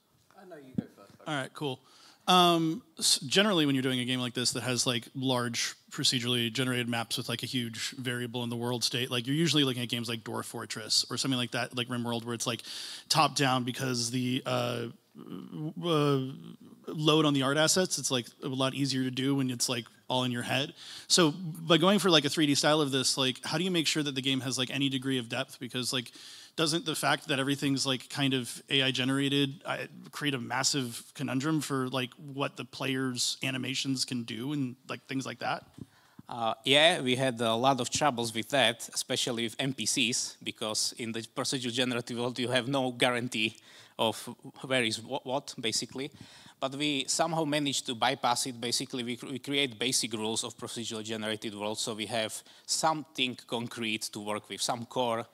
Then we can expand. For example, we have basic layouts of village. It can change, but it has basic structure and basic rules that we, myself as a programmer, can rely on and move forward with it. In terms of nature, also some rules. We cannot have like nice trees right next to the ocean because it's weird. And so on and so forth. So yeah, it was pretty hard, but we somehow managed to find the way to work it. All right, and just a quick follow-up. How do you plan to deal with essentially the social backlash of creating a tool that basically eliminates writers? We hope that we don't eliminate writers itself, because I think the big AAA games will still rely on them. For example, the games like Uncharted and Last of Us will still rely on them. I think it will help little creators that don't have any money. For example, in terms of screenwriting, they could refocus, instead of writing the scripts, on writing the prompts, and basically lock the prompts so players cannot change them, and the developers can use basically basic seed structure of the story, and NPC can naturally evolve it. So I don't think it would kill the script writers, but I think it would shift the paradigm. One follow-up question to your presentation is: are you looking for a publisher? Are you looking for development funding? Yeah. What are you guys looking for? Yeah, good question. Okay, so we are looking basically for the marketing money, because we are already on Steam, we are already on Epic, but we are not really known right now because we basically didn't have money for the marketing. So we are looking for around 100K of US dollars to basically 150, I think, yeah. CEO said 150. Yeah, for marketing, basically, to make a mark in the market, and we are expecting to sell around 100,000 copies, hopefully. All right, and a follow-up question. From what I understood, the large language model that you guys are using for your NPCs is hosted online, so the player has to be constantly connected to the internet. Yeah, that's one unfortunate drawback. We can bypass it, basically, but it's not a great solution. Basically, we created backup brain for the NPC, so NPC is still like following their needs, for example, like thirst or needs for the toilet and other important things. But yeah, in terms of conversation, it would be unfortunately impossible. But I think it's not as big of an issue nowadays. And do you have some estimations for the server cost that goes along with it? Because that's a big part. And who would be covering it in potential cooperation with a publisher? Yeah, basically we initially worked with GPT, and it was really expensive for the servers, and we are not even using like 100,000 users on it. So that's why we switched to LM. It's much cheaper, and we are hoping that the game earnings will basically cover it. We don't want to increase the prices and stuff, so yeah. All right, another follow-up question. I'm sorry, guys, I'm taking so many follow-up questions, but in a situation that, let's say, hypothetically, the game goes well, but after a time, it's just not feasible to continue support from the server side, and the servers would have to be shut down. Do you expect some kind of a backlash from the community? Well, one thing I can rely is backlash from the community for anything. So I think yes. I have no idea. I hope that the game would be that popular, so we have that kind of problem, because it's a nice problem to have. But I cannot tell you right now. But I hope we can manage somehow. All right, it's just throwing some food for thought, you know, something to think about. All right, thanks for the answers. Yeah, thank you. Yeah, just one more question. So I think I've seen like one other game try to use sort of AI characters. I think it was called Vaudeville. And I think one problem with that is you still had this like sort of AI-generated voice that doesn't feel very real. And I see you're trying to make this really immersive world. Are you, from the YouTube clips I've seen so far, there's still this sort of, you know, AI-style voice. I was just wondering, is that something you're currently working on updating, changing? What's the sort of plans there? Yeah, very good question. Yeah, basically we started with really basic voices, which are really robotic, and you can tell they have no emotion. But fortunately for us, the AI itself is progressing really fast. And right now you have companies that can provide really good AI voices. We used one for the marketing purposes a few weeks ago. So yeah, I think that as the technology goes forward, we will go forward with it. But right now we have pretty good voices, but I think it will be better by every single quarter. It will be better. Yeah. Okay, thank you. Thank you for the presentation. This game sounds more like a tool set for modders to create their own worlds in a way. Is there any core gameplay, like combat, something engaging, that you're including in the game aside from the dialogues with AI? Yeah, of course. It's basically, it has all the rules of basic RPG, like a Witcher, for example. You have inventory, you can customize, you have battle, you need to battle people, sometimes in the future monsters as well. You have objective, which can come from your own will or from the people in the world. The NPCs can come to you and ask you for a favor. So number of side quests is unlimited with it, so which is really good. But the main quest is basically conquer the realm. With each realm that you conquer, you can move to other realm and gather with your friends, your friends, hopefully friends, and conquer more realms. But basically, it's a conquering RPG and AI sandbox as well. So we are merging these two concepts together. Yeah, I just wanted to follow on your question. Basically, that's something that I was thinking about while you were presenting, and it's like how many actually variations are gonna be, because it's gonna be only through dialogue, through a gameplay, or you're gonna have different variations even in the gameplay, like outcome of the quests and stuff that you can influence more of the quest line and gameplay, because that's something that's... Yes, basically our CEO hopes that possibility will be endless, basically. Every single player can create his own ending, basically, because one player can decide to burn the village, which will upset a lot of NPCs that can spread the word forward, so we will have harder time in next villages. Other player can help build and develop the village, so it's completely different. You can, we have the action wheel, so you can basically slap NPCs, hug them, and etc. etc. Every single thing like affects their emotions, not only from the player but from the NPC itself. They have conversation between each other about important things, random things, shooting the breeze, finding the treasure. Every single thing is affecting them, which is pretty crazy thing to handle, but yeah, this is working right now. Thank you for the presentation. I agree that this project is more like a tool for a community. Your website of the game currently not working. It's kind of bad sign. Yes. I found it on Steam. It's not. It's got a Steam page and Epic Game page, but it's not released. It's saying it will be released soon. Yeah. And you said you need money for marketing.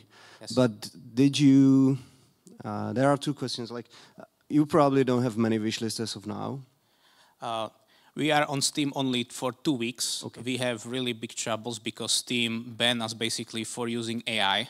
Yeah. It was a big scandal around a few months ago, and we were basically part of it. So yeah, we are pretty late on Steam, unfortunately. And for the website, yeah, that's not on me, but yeah, I know that it's in poor state. We are working on it currently, so hopefully it will work pretty fast. Yeah, but the game will require quite strong community for it to succeed, or the platform. Yeah. So this should be your quite a big focus and not let it on the publisher itself.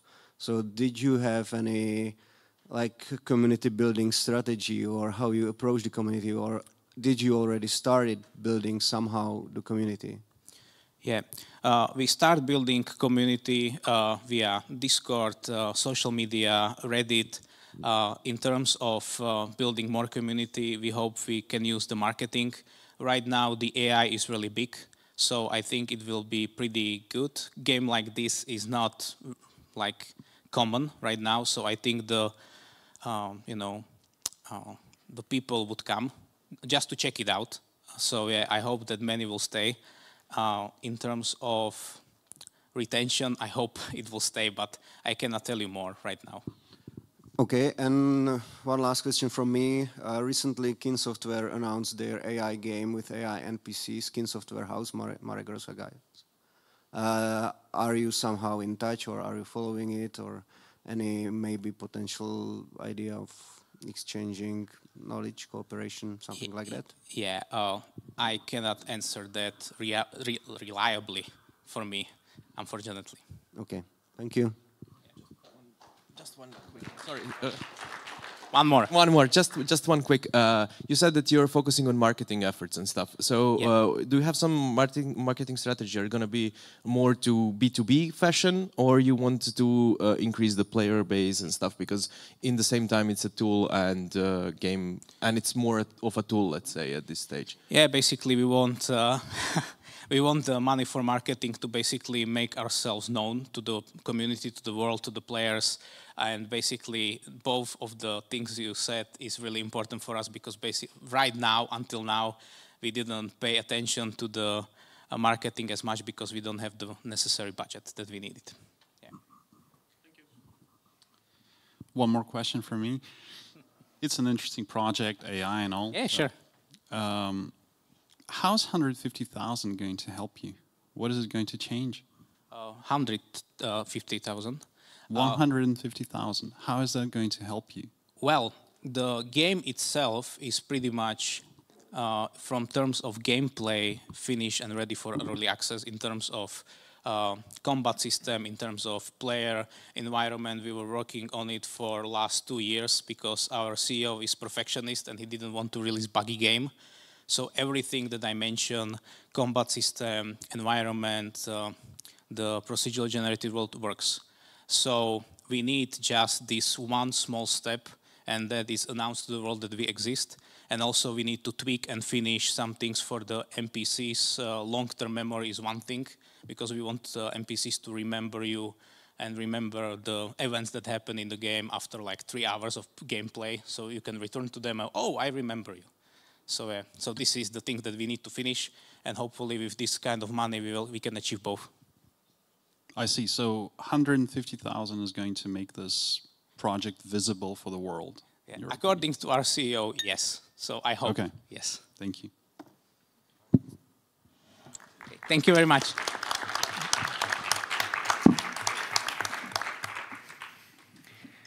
I really understand there was a lot of questions, because it was first time I was mentioned here.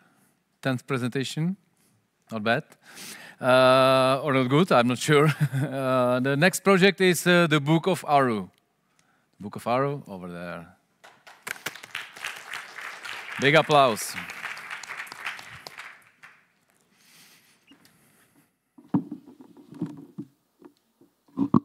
So, hi, I'm the game director of the Book of Aru, and I would like to pitch you our project. So, what is Aru? Aru is a unique hybrid of core roguelike gameplay loop, action RPG exploration, and Souls-like combat. While everything is built around basic roguelike tropes like permadeath, meta progression, or procedural generation, the Book of Aru also strives to redefine level creation to find synergy between roguelike skill-based action encounters and RPG-like exploration instead of linear progression. We believe the outcome can and will appeal to a wide audience of RPG and roguelike enthusiasts alike. Aside from the distinctive genre fusion, our game will offer some of these catchy hooks. For example, traveling to secret dimensions or a complex time manipulation system, levels filled with trap sequences with always different approaches to solution, unique meta progression system driven by active searching through and destroying of the environment.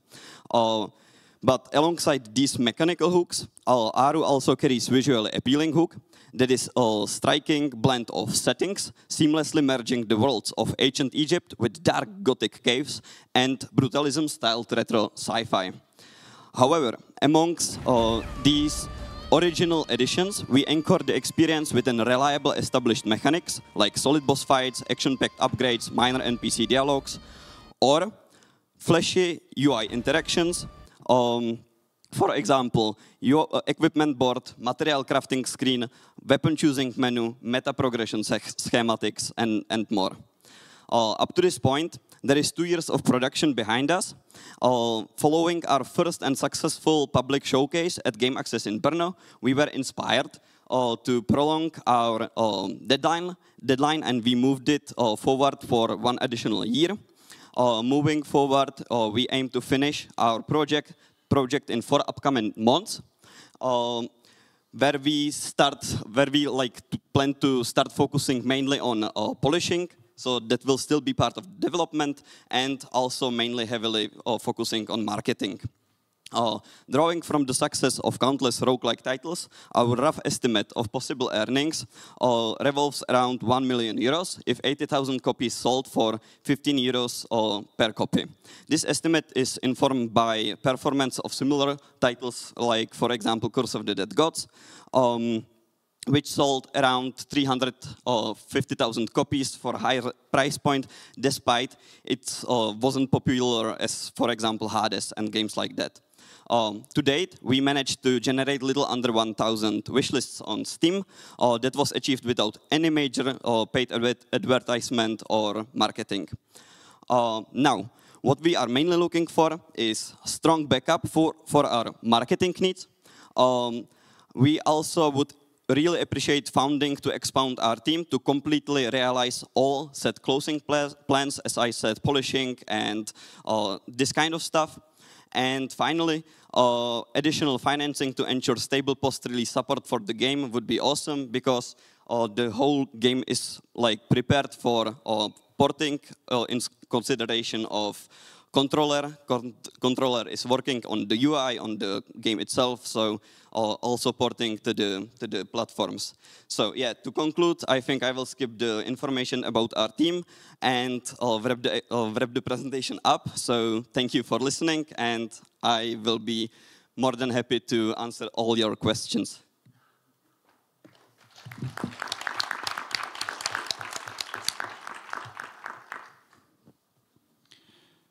Thank you for the presentation.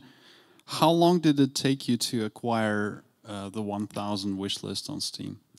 Yeah, I don't know if it can be maybe 1 year since we started doing some really light social networking, but the main gains came from visiting some festivals like these and mainly attending some online festivals. So that was the biggest spikes when we attended some online festivals. So that's also something what we plan to do if we cannot reach for any like publisher supported marketing. That's all we plan to do mostly is attend at much festivals as we possibly can, and mainly like the Steam Next Fest. Yeah. What kind of festivals online were you attending so far? Yeah, the main one was Czech and Slovakian game. I don't know. It's just yeah. Thank you. Sorry, and I don't currently remember the rest of the names, but also one physical, which is more like business to business, was the Game Access in Brno. Yeah. All right. Cheers. So just to clarify, you said you needed somewhere between 80 to 140,000 euros. That's like the only ask you have from a publisher at this point? Yeah, and something I haven't like said, but it was written in the presentation is like this money can also like equal to. We doesn't necessarily want the money. We would like appreciate the help from the publisher equal to this money if they would like take care of the marketing for us. So we don't necessarily need like the money to make the marketing ourselves, but we would be like also happy with the publisher who does the marketing. Yeah, okay. Yeah. How long have you been looking for a publisher? Sorry? How long have you been looking for a publisher? That's like the thing. We are like we know that we are doing like well enough as we are right now for just because to understand this is our debut project. I was kind of thinking if we weren't supposed to be maybe in this other category, but this is our debut project. So our main goal is to like show some credibility of our studio and set the really solid ground for like the future. And our goal is like to make the money back for the development and a little bit more to for continuing with the next projects. But as I have like showed the estimate like earnings, it is possible that if we get some publisher, it is possible that we can like expand a little bit more on the game, which is still possible because roguelites like these can be really expanded in many directions, and this way the earnings could be higher, so the publisher could be more like interested. And to answer your question, I'm sorry, is that we are not like actively looking for the publisher, but it's an opportunity which can always like be on the table. Yeah. So like, with 2 years in development, like where did the finances come from? Yeah. It's like I don't know how much can I go into the detail, but above us, if you can, I don't know, it's not that important, but there is this guy who is the producer, and he basically like makes money on different projects, and he was just really passionate on, I don't know, don't like spending them passively on something, and so he rather decided that he will like fulfill his kinda dream and will make studio out of some really motivated, self-taught developers, and give them some trust and build this like studio from these people.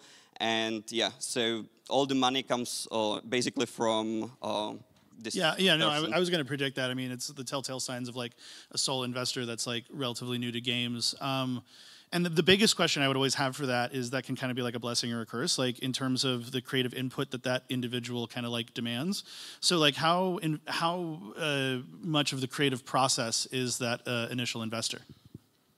I am not sure if I understand your question. Sorry. Right. So like when someone's like generally when you have a new investor that's new into games and is willing to like kind of, I don't want to say blank check, but like fund like a 2-year development from like a debut studio, they generally have some kind of expectations in their head of how the market works and how many units the game is going to sell and how much things cost that don't necessarily reflect what the actual market is. And so like if I was to sign a game like this and the expectation from the investors like this is going to make $50 million because they don't really know how this usually works out, that's like not a business situation that I would want to get in. So that's like kind of why I'm asking about this No, I think the expectations are quite realistic because as I said, our main goal is to like make a solid foundation for the studio. So we will be more than happy just to make all the money we spent on this game and some extra to start building another project. Like if we make the double of what costed the Book of Aru, that's amazing because it means we can do another Book of Aru. But like there are no expectations like for 50 millions or something like that. But there is an expectation. And like it's not $80,000 to $140,000 that like a publisher would kick into marketing. No, so that's what I mean is like on your end, like how much are you in for? Like how much do you want this game to make in order to break even on what you've spent? Yeah, that's the estimate. I said that I think it is possible to make the 1 million euro if we sell 80,000 copies, which is like really. I am comparing to like I would call ourselves single A title, and if I compare it to double A titles like Curse of the Dead Gods, they sold like 6 more times, maybe even more, because that's just some approximate. So if I really lower their sales, I think it's quite realistic that we could reach these numbers. Thank you for the presentation. The game is actually quite nice, but the business ideas are quite off. And I'm slightly disappointed that you choose Game Access instead of GDS. But you should be also everywhere, including the Prague event and digital events. That's my advice. I don't have questions. I got some advice. You really need to be much more active on your own on the marketing side. Way more. 1,000 wish list is nothing. You need way more to even think about releasing it. Probably attend more physical events to talk with other devs. Recently, I was judging a roguelike game, Loot River from Slovak studio, which was quite successful. You can look it up, and probably talks with such developers, because in this state it will be very hard to find the publisher right now. You need to clear the numbers, have your own idea, strategy about the marketing, and proven that you did some stuff that way and these sort of things. So that's basically it. Thank you. Thank you. Thank you as well. So yeah, just few points towards the presentation. I think especially if you are a debuting studio, you need to set up some expectations, sales numbers wise, etc. It's always good to show some other titles, how many copies they sold, you know, where is your main focus on which platform, showing also the sales numbers in a time, you know, so explain like we will expect to sell 100,000 copies in the first year, and then we will support it with DLC or whatever, and have another, you know, spike in sales and so on. So show to the publisher that, you know, especially because you don't have the proven history, that you have also plans that are after the release, even though, you know, they can change with the publisher on board then. I'm just sorry, I just remembered that you have a handout code for our game. That's something you maybe should have known on the beginning. I'm sorry, but there are some of these little informations. Yeah. Okay. Cool. Continue. Cool. Sorry. No, that's fine. So from my point of view, this also I think presentation-wise, because you spent probably a relatively significant money on the game, I would suggest to also spend more money on the presentation art style, because especially some 3D models seems to be more cheap than the game looks like, and especially that's sometimes problem with top-down games. If you take those models out and put them on the big screen, they don't look that amazing. So I think spending a relatively big amount of money on the game doesn't reflect spending that much money on the also presentation of the game. So that's one piece. Thank you.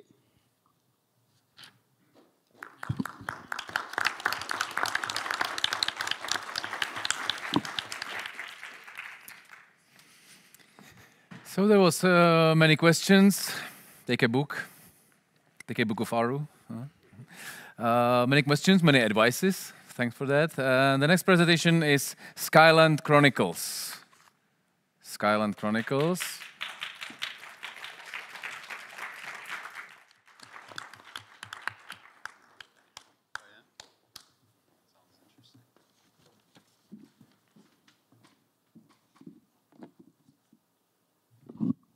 Hello, my name is Mateusz Rantówka. Me and my team, MFI Games, are doing the game named The Skyland Chronicles. You are an orphaned pirate aspiring to become the greatest warrior the seas have ever known. Though no one knows you, your story is going to change everything. We are doing first isekai made in Poland, about a pirate who is going to reborn in a new Slavic world.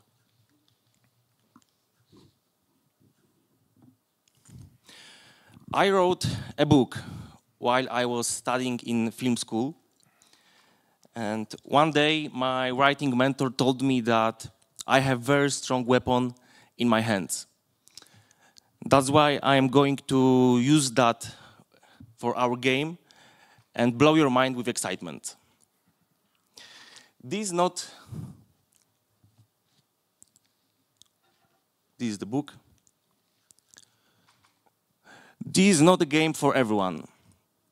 It's single-player action-adventure RPG with third-person perspective for hardcore players.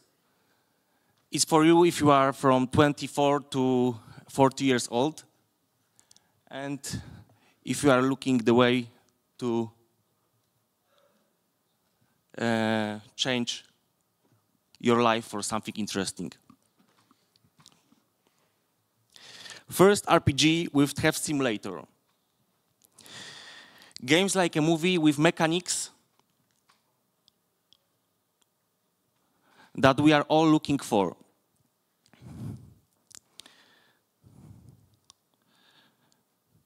But that's not all. This game, it's all about love. This game, in this game, you will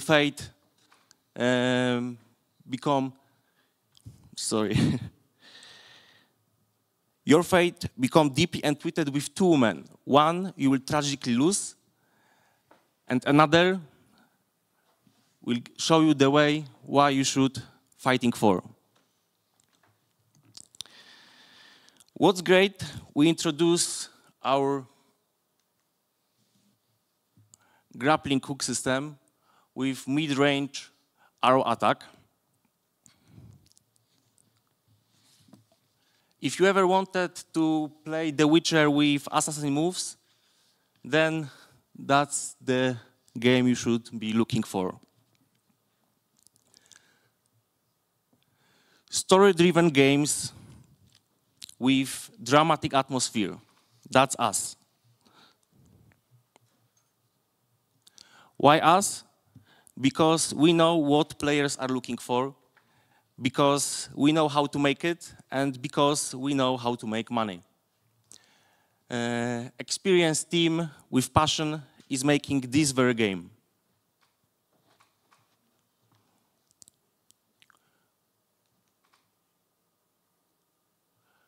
Roadmap shows time we need to finish the game and funds we need for each early access and full release.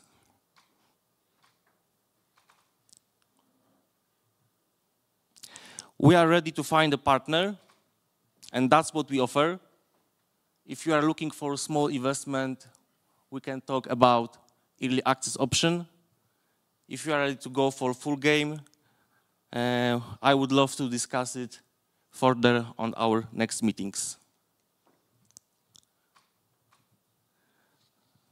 Down there we have prices for early access and full release. Behind my back is trailer of our game.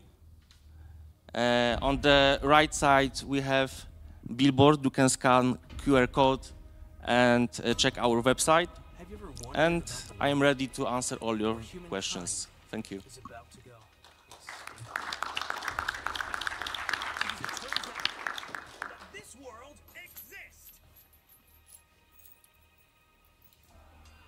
We can put a little louder if you can.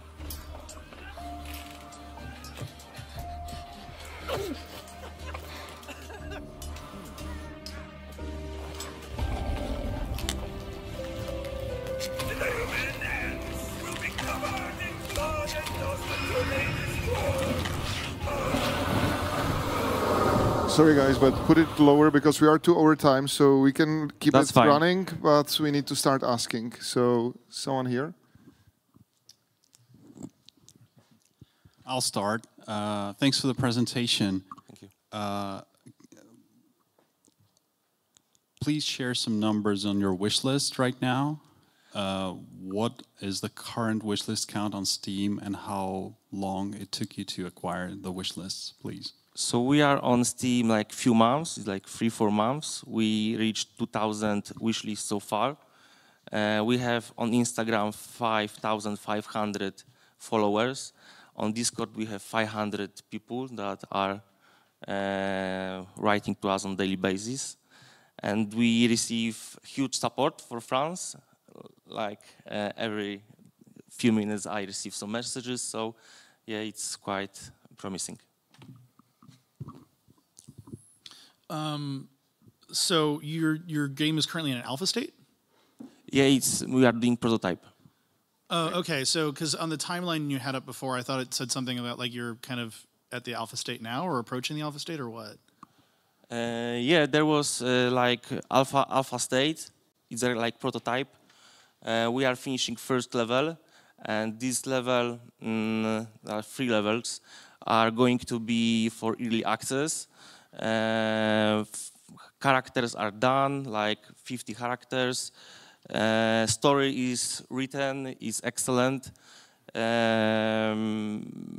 Most of the levels are finished, and right now we are doing some mechanics to finish, and that's it, and we'll be ready to put early access online. Well, yeah, it's just like when someone's pitching me a game and they say it's in an alpha state, and I see a trailer that's like mostly like CG, which looked fine, but like a lot of the other like slides, I was seeing like kind of almost just a level above, like kind of like white box gameplay, moving around. Like, where are the gameplay clips of like killing people?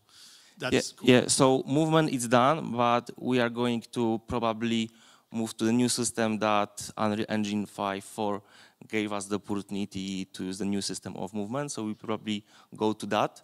This is on LS. We finished AI system and NPC, so right now animators are putting the characters on the level, and they are finishing it. And recently we put a lot of effort on combat system, and it's something unique. I am quite sure no one in Poland ever did it before. It's based on finishers, but I am not sure if I should talk right now without NDAs on that, because it's something special. And yeah, that's the... Yeah, and just like as a general piece of advice, if you're pitching a game and you don't have like the most interesting part of the game in the pitch, like I'm not going to be able to get a sense for it, because like the entire time I was looking at this pitch, it kind of felt like things were being like hidden from me. Like for some reason you were holding back on certain things. In marketing, you know, or it's better to not show everything, to have that little spice for you to want me to send you build.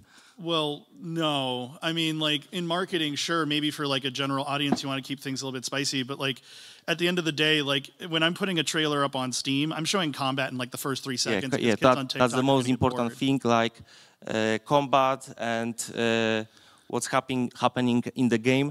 But we are still polishing it, and people are waiting for it. We are we are giving a little bit spice to it, but if you want, we can send it to you, the build, and you can check how does it look like right now. Yeah, I'd love to see how the game plays. That'd be super cool. I guess I would just say that, like, another question I had. Sorry, I'll finish up with this one. How long has it taken you to get to this point? Because I was looking at your timeline before, but it was hard to take all the notes. 2 years.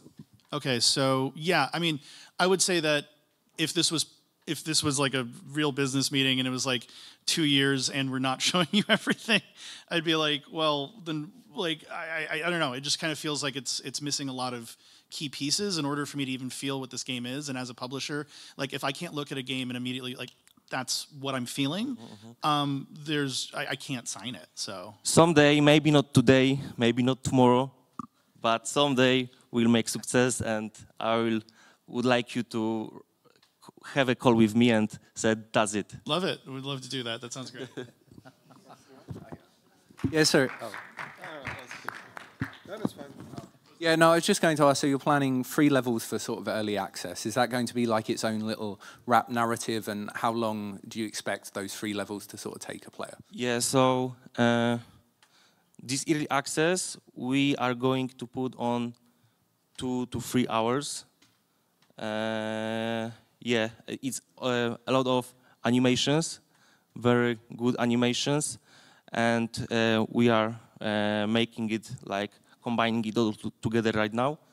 I am the guy that I would love to shock someone and not be like nervous that something is not fully done. So we are preparing it for you. Hey, thank you for presentation. Just quickly, few points, because this is kind of game I saw many times, and I also helped to some of those games to succeed. I can tell you that basing it on story, if the story is not well known, you know, if you don't have Witcher IP, that's not a unique selling point. You need, you can tell to every publisher the story is great, but if you look at it through the glasses of players, they need something crispy on screenshots, on videos, and you cannot sell the story usually like that. So story is nice, driving element for players. Even though I don't know how it works with your early access, because that's a bit tricky with story-driven games. But you need to really showcase some unique selling points. And I saw here, like you said, moves that impress everyone, but there were like standard moves with lower budget than Assassin's Creed, so it doesn't impress anyone. So you need to show something that really proves the unique selling point. And I don't want to be harsh, because I think you need push to this certain level, because you can be successful, but you need really to show unique elements of gameplay, because standard RPG doesn't sell nowadays. The editor of this book is named Rafał Kapeliński, and he's a professor in London Film School and Los Angeles Institute, and he's also my mentor. And when he wrote this book, he told me that it's very strong, so I believe it's powerful. And we are selling this book already, and all the opinions are great. I'm so happy to see it. About this selling point, this is the RPG with Heft Simulator. We made great side missions, not just the main mission, side missions about being a pirate and showing you the life that we believe pirate had in that times. And part of it was being great heft and have great skills in the pirate world. And what is interesting is giving that conflict that when you put pirate from our world in a new Slavic world, because this is isekai, and you will check his skills, how pirate with stealing skills can manage in new Slavic world. It's a very interesting point, in my opinion.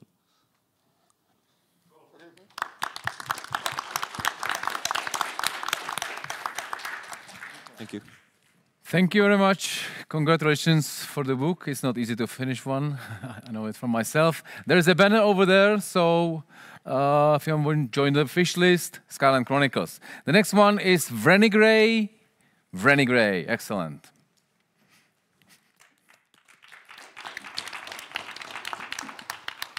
Hello, my name is Ivan, and I would like to present you the game Vrenigrey. So, what is the game about? It's God of War meets Witcher 2, the Northman movie, but as a game. In the description, play as a druid-like character in a story-driven action-adventure game with RPG elements. The game combines adventure game mechanics, semi-open world design, and Souls-like combat. So, a little bit about the story. The story follows a Slavic priest that is looking for redemption after the death of his sister. It's basically a fictional personal story on the background of the real historical events that form Great Moravia. It's a short story, should be a trilogy. The first one is rather shorter.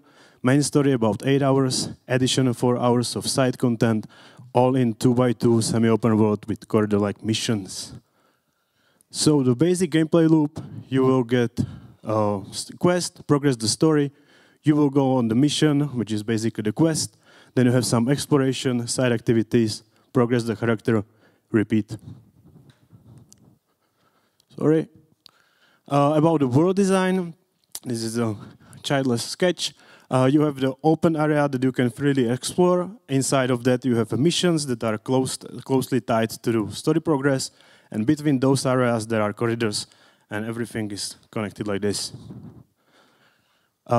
Something about the combat, it's basically Souls-like combat, so you have all the basics like light, heavy, parry, dodge, and so on. But you have also weapon skills, similar to Elden Ring.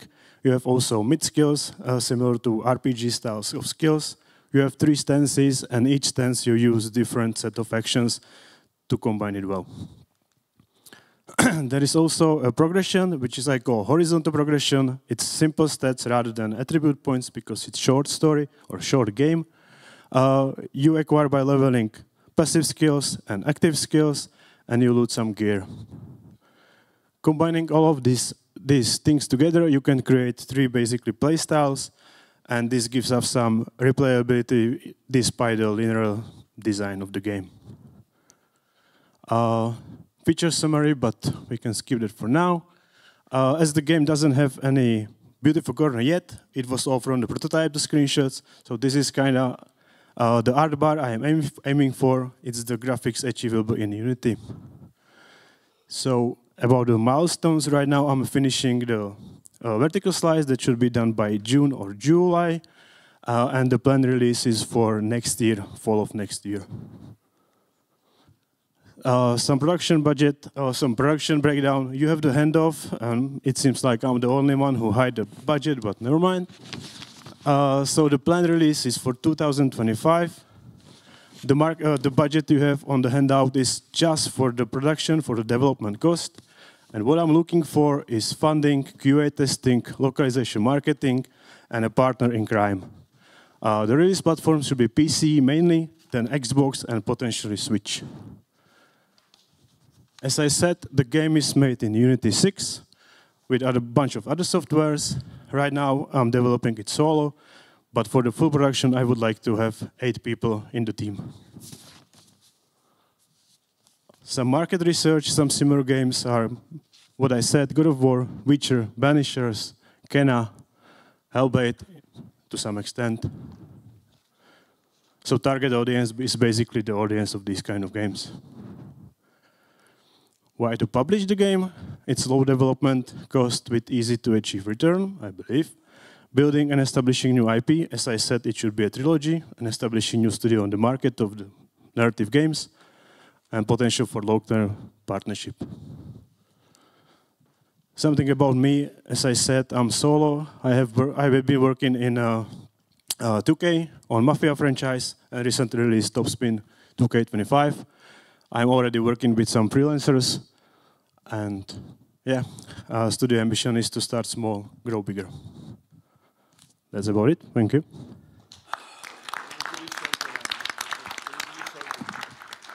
Now you can roast me or fund me.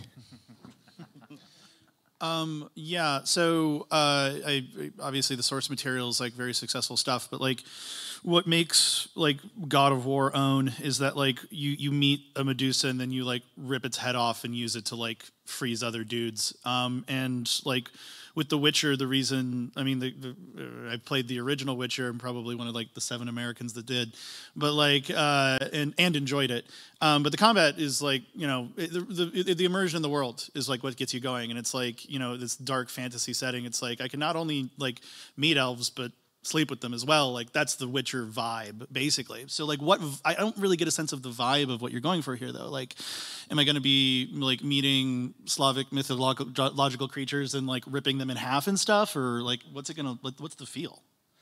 Yeah, good question. It's kind of mix of the real historical settings with Slavic mythology. So basically, what you are going for, you will be experiencing the kind of historical world or similar to historical world, but you will at some point meet also mythological beings which you will encounter with the gods you will speak to or the creatures you will fight to. But mainly you will be fighting or meeting the humans, as it should be basically low fantasy, historical Slavic fantasy game. Does that answer your question?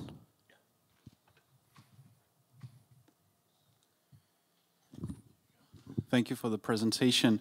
The reference titles included some of the best-selling games. Do you feel that if consumers would play Renegade after playing God of War, do you think they would be disappointed? No, if we set expectations right. I think the price target is meant to set some expectation. It's an indie game. I'm not directly competing with those games. I'm rather scratching the itch after these kind of games. So I think I can deliver the game that will satisfy the gamers if they don't expect next God of War, if they expect like something to just play in the evening with a lower scope. So, yes.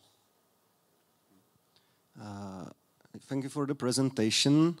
I have a question. You mentioned you work for Hangar 13.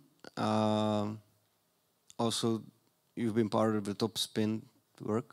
Yes. So you probably worked there recently, and this was your side project after work, something like that? I started working on Renegade 2 years ago as just evening project and on the weekends. But I took the risk and I quit my job last year, at the end of the year. And I'm right now fully focusing on the game, funding from my savings and looking for a publisher. Okay, so following like Honza Zeleny case, something like that. Yep. And this game, has it been showcased somewhere else before, like at any events or something? It wasn't playable anywhere. It was only shown in 2 press releases, November 22, November 23. Basically the announcement and 1 big update, nothing else.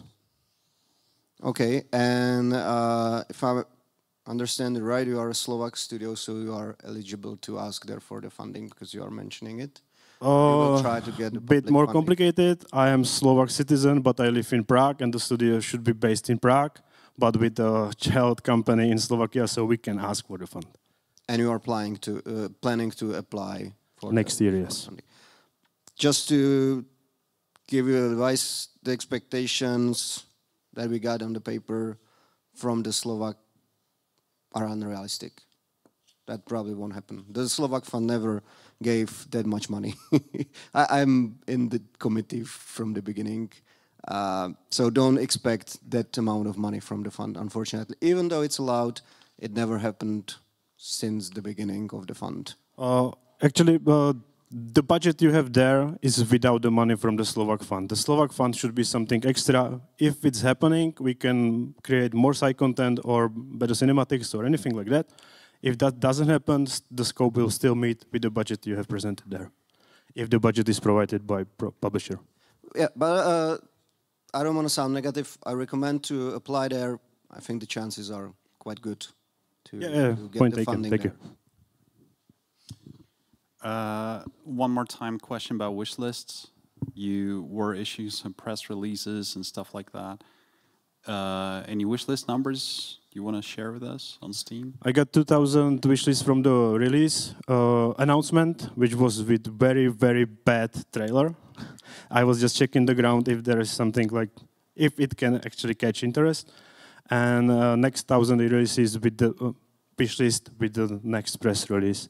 So currently sitting on 3,000, but without any other marketing or any gameplay showcase. I expect it will be better with gameplay. If I can, why haven't you been part of something like the Czech and Slovak Games Week? It was announced on the Czech Slovak Games Week. Okay, okay. Is this the final art direction for the game? Final art direction? Yeah. I would say it's like 70% there. The lighting is off because there is no lighting done. But yeah, the art style should be semi-realistic, I would say. Or stylized semi-realism. Well, thank you. Thank you very much. Quit your job to make your own game. That's very brave. Love it. So it was Running Ray, and the last but not least, Wind Rider. Wind Rider, excellent.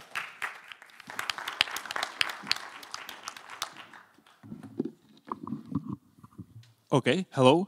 Hi, thank you for staying so long. I'm Tom, I'm from Prague, and I'm here with Wind Rider, which is our third-person action-adventure game about flying bikes. This is how it feels sometimes. So you are flying a bike in a diesel punk world. Those are main stuff I want to say about our game, which is we are single-player, story-driven action-adventure with a lot of flying, a lot of skill, a lot of adrenaline, a lot of thrill through the flying.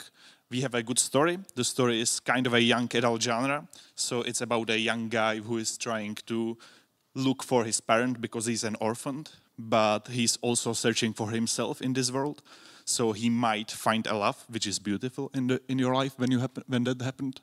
And the diesel punk world. This is one of our big stuff we love about our game, which is this very mythic Nordic island world full of refineries, oil, zeppelins, and stuff like that. And you can mount your bike, which is basically a technical marvel, and you can chase the zeppelins across the clouds. This all is made in Unreal Engine 5, and it is planned to release on PC, consoles, and that's it. And maybe a few words about our team. We are seasoned developers with our debut product here, and we have games such as Mafia, Battlefield, or Serious Sam on our account or behind us. What we are looking for? We are looking for a good publisher partner. We are trying to raise funds for 1.35 million euros.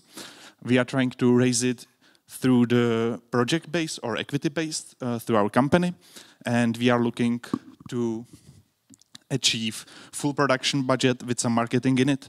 What we are also looking for is marketing knowledge in general, QA team, localization help, and stuff similar to these publishers' offerings. And as I said before, we're gonna release on PC, PlayStation, and Xbox after the development.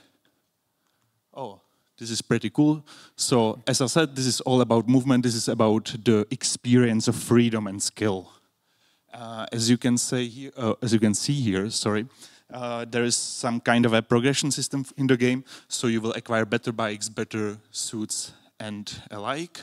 This is our roadmap. As you can see, it's for 28 months of production, and the budget also has 5 months of post-production in itself. So we are all ready to create a great game, create a new great IP, which will make people want more, enjoy the clouds, and satisfy your need for speed, you can say.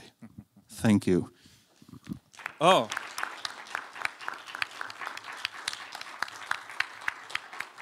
One last thing, we have a demo. I have Steam keys. If you want to play it, let me know afterwards.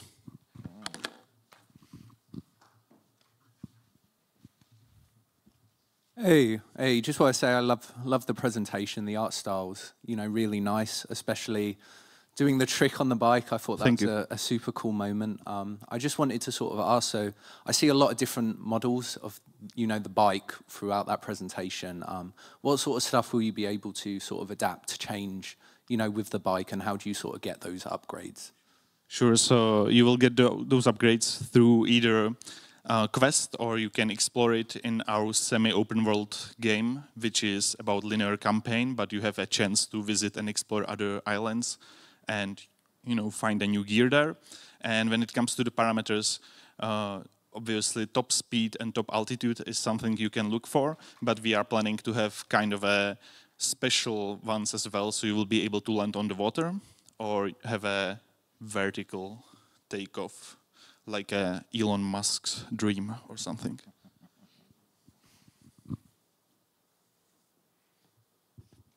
What do you do in the game, like other than fly around? So, as I said, it's an action adventure, and I mean it. So, when you are flying, you can be, chased by the pirates, or maybe you are chasing something. You will be able also to interact with the NPCs for some non-linear dialogue options that will give you slight RPG vibes of having decisions to make, or at least how to approach it with how much intel you will have. But then you are able also to dismount the bike, so you are able to move on your feet, and you are also able to ride the bike on the ground. That's the niche thing of flying bikes. You can do a lot of stuff on them, and we wanna do this, all three movements, if you like, combine it into interesting quests, and those quests, together with the story, should be entertaining, full of exploration and action. Yeah, I guess the reason I'm asking is because, just trying to get a sense of what the audience for this game would be. When you have like a simulator, something like a flight sim or something, a lot of that audience is just cool, look at the sights, right? Or just wanting to immerse themselves in this world. Whereas, a typical skateboarding, biking game, things like that, which is kind of what pops in my head is time trials. Can I fly through all the loops or things like that, So which kind of side of the spectrum are you trying to be on? Yeah, absolutely get you.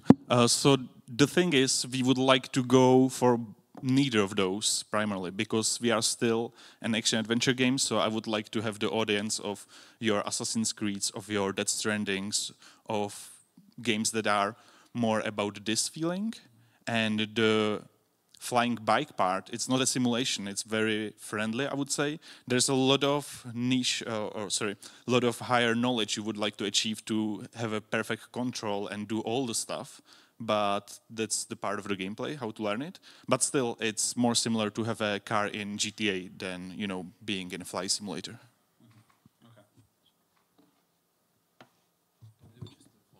So there's additional mechanics that when you, for example, fly from point A to point B with a bike, and then you unmount the bike and you do... Yeah. You're having a combat or what? Yeah, sure. We are not into a combat as of now, because we are trying to have the feeling of non-violent game with a lot of adrenaline still in it, thanks to the flying. And to have a case study of a quest, so let's say you will get a quest from a quest giver on one island. He will tell you, go there, search for something. So you have to transport there. You have to take the stock from air, where you're gonna land, how you're gonna approach it. Maybe it's a cave, so now you have to dismount from the bike. You have to do Lara Croft acrobatics to get to a treasure in a cave. And out of nothing, it's the pirates. So now you have to go back to your bike and fly off from the pirates. So these kind of moments we are looking at in general.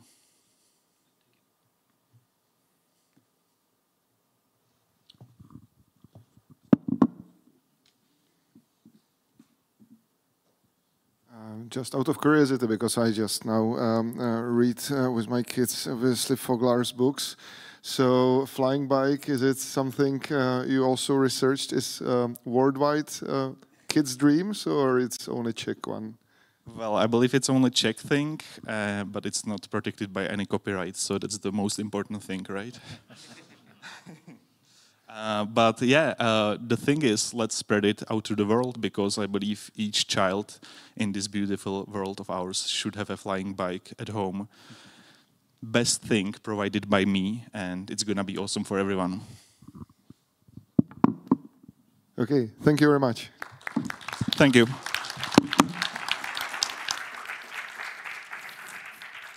I think Vladimir mentioned it has Jan Tleskač vibe.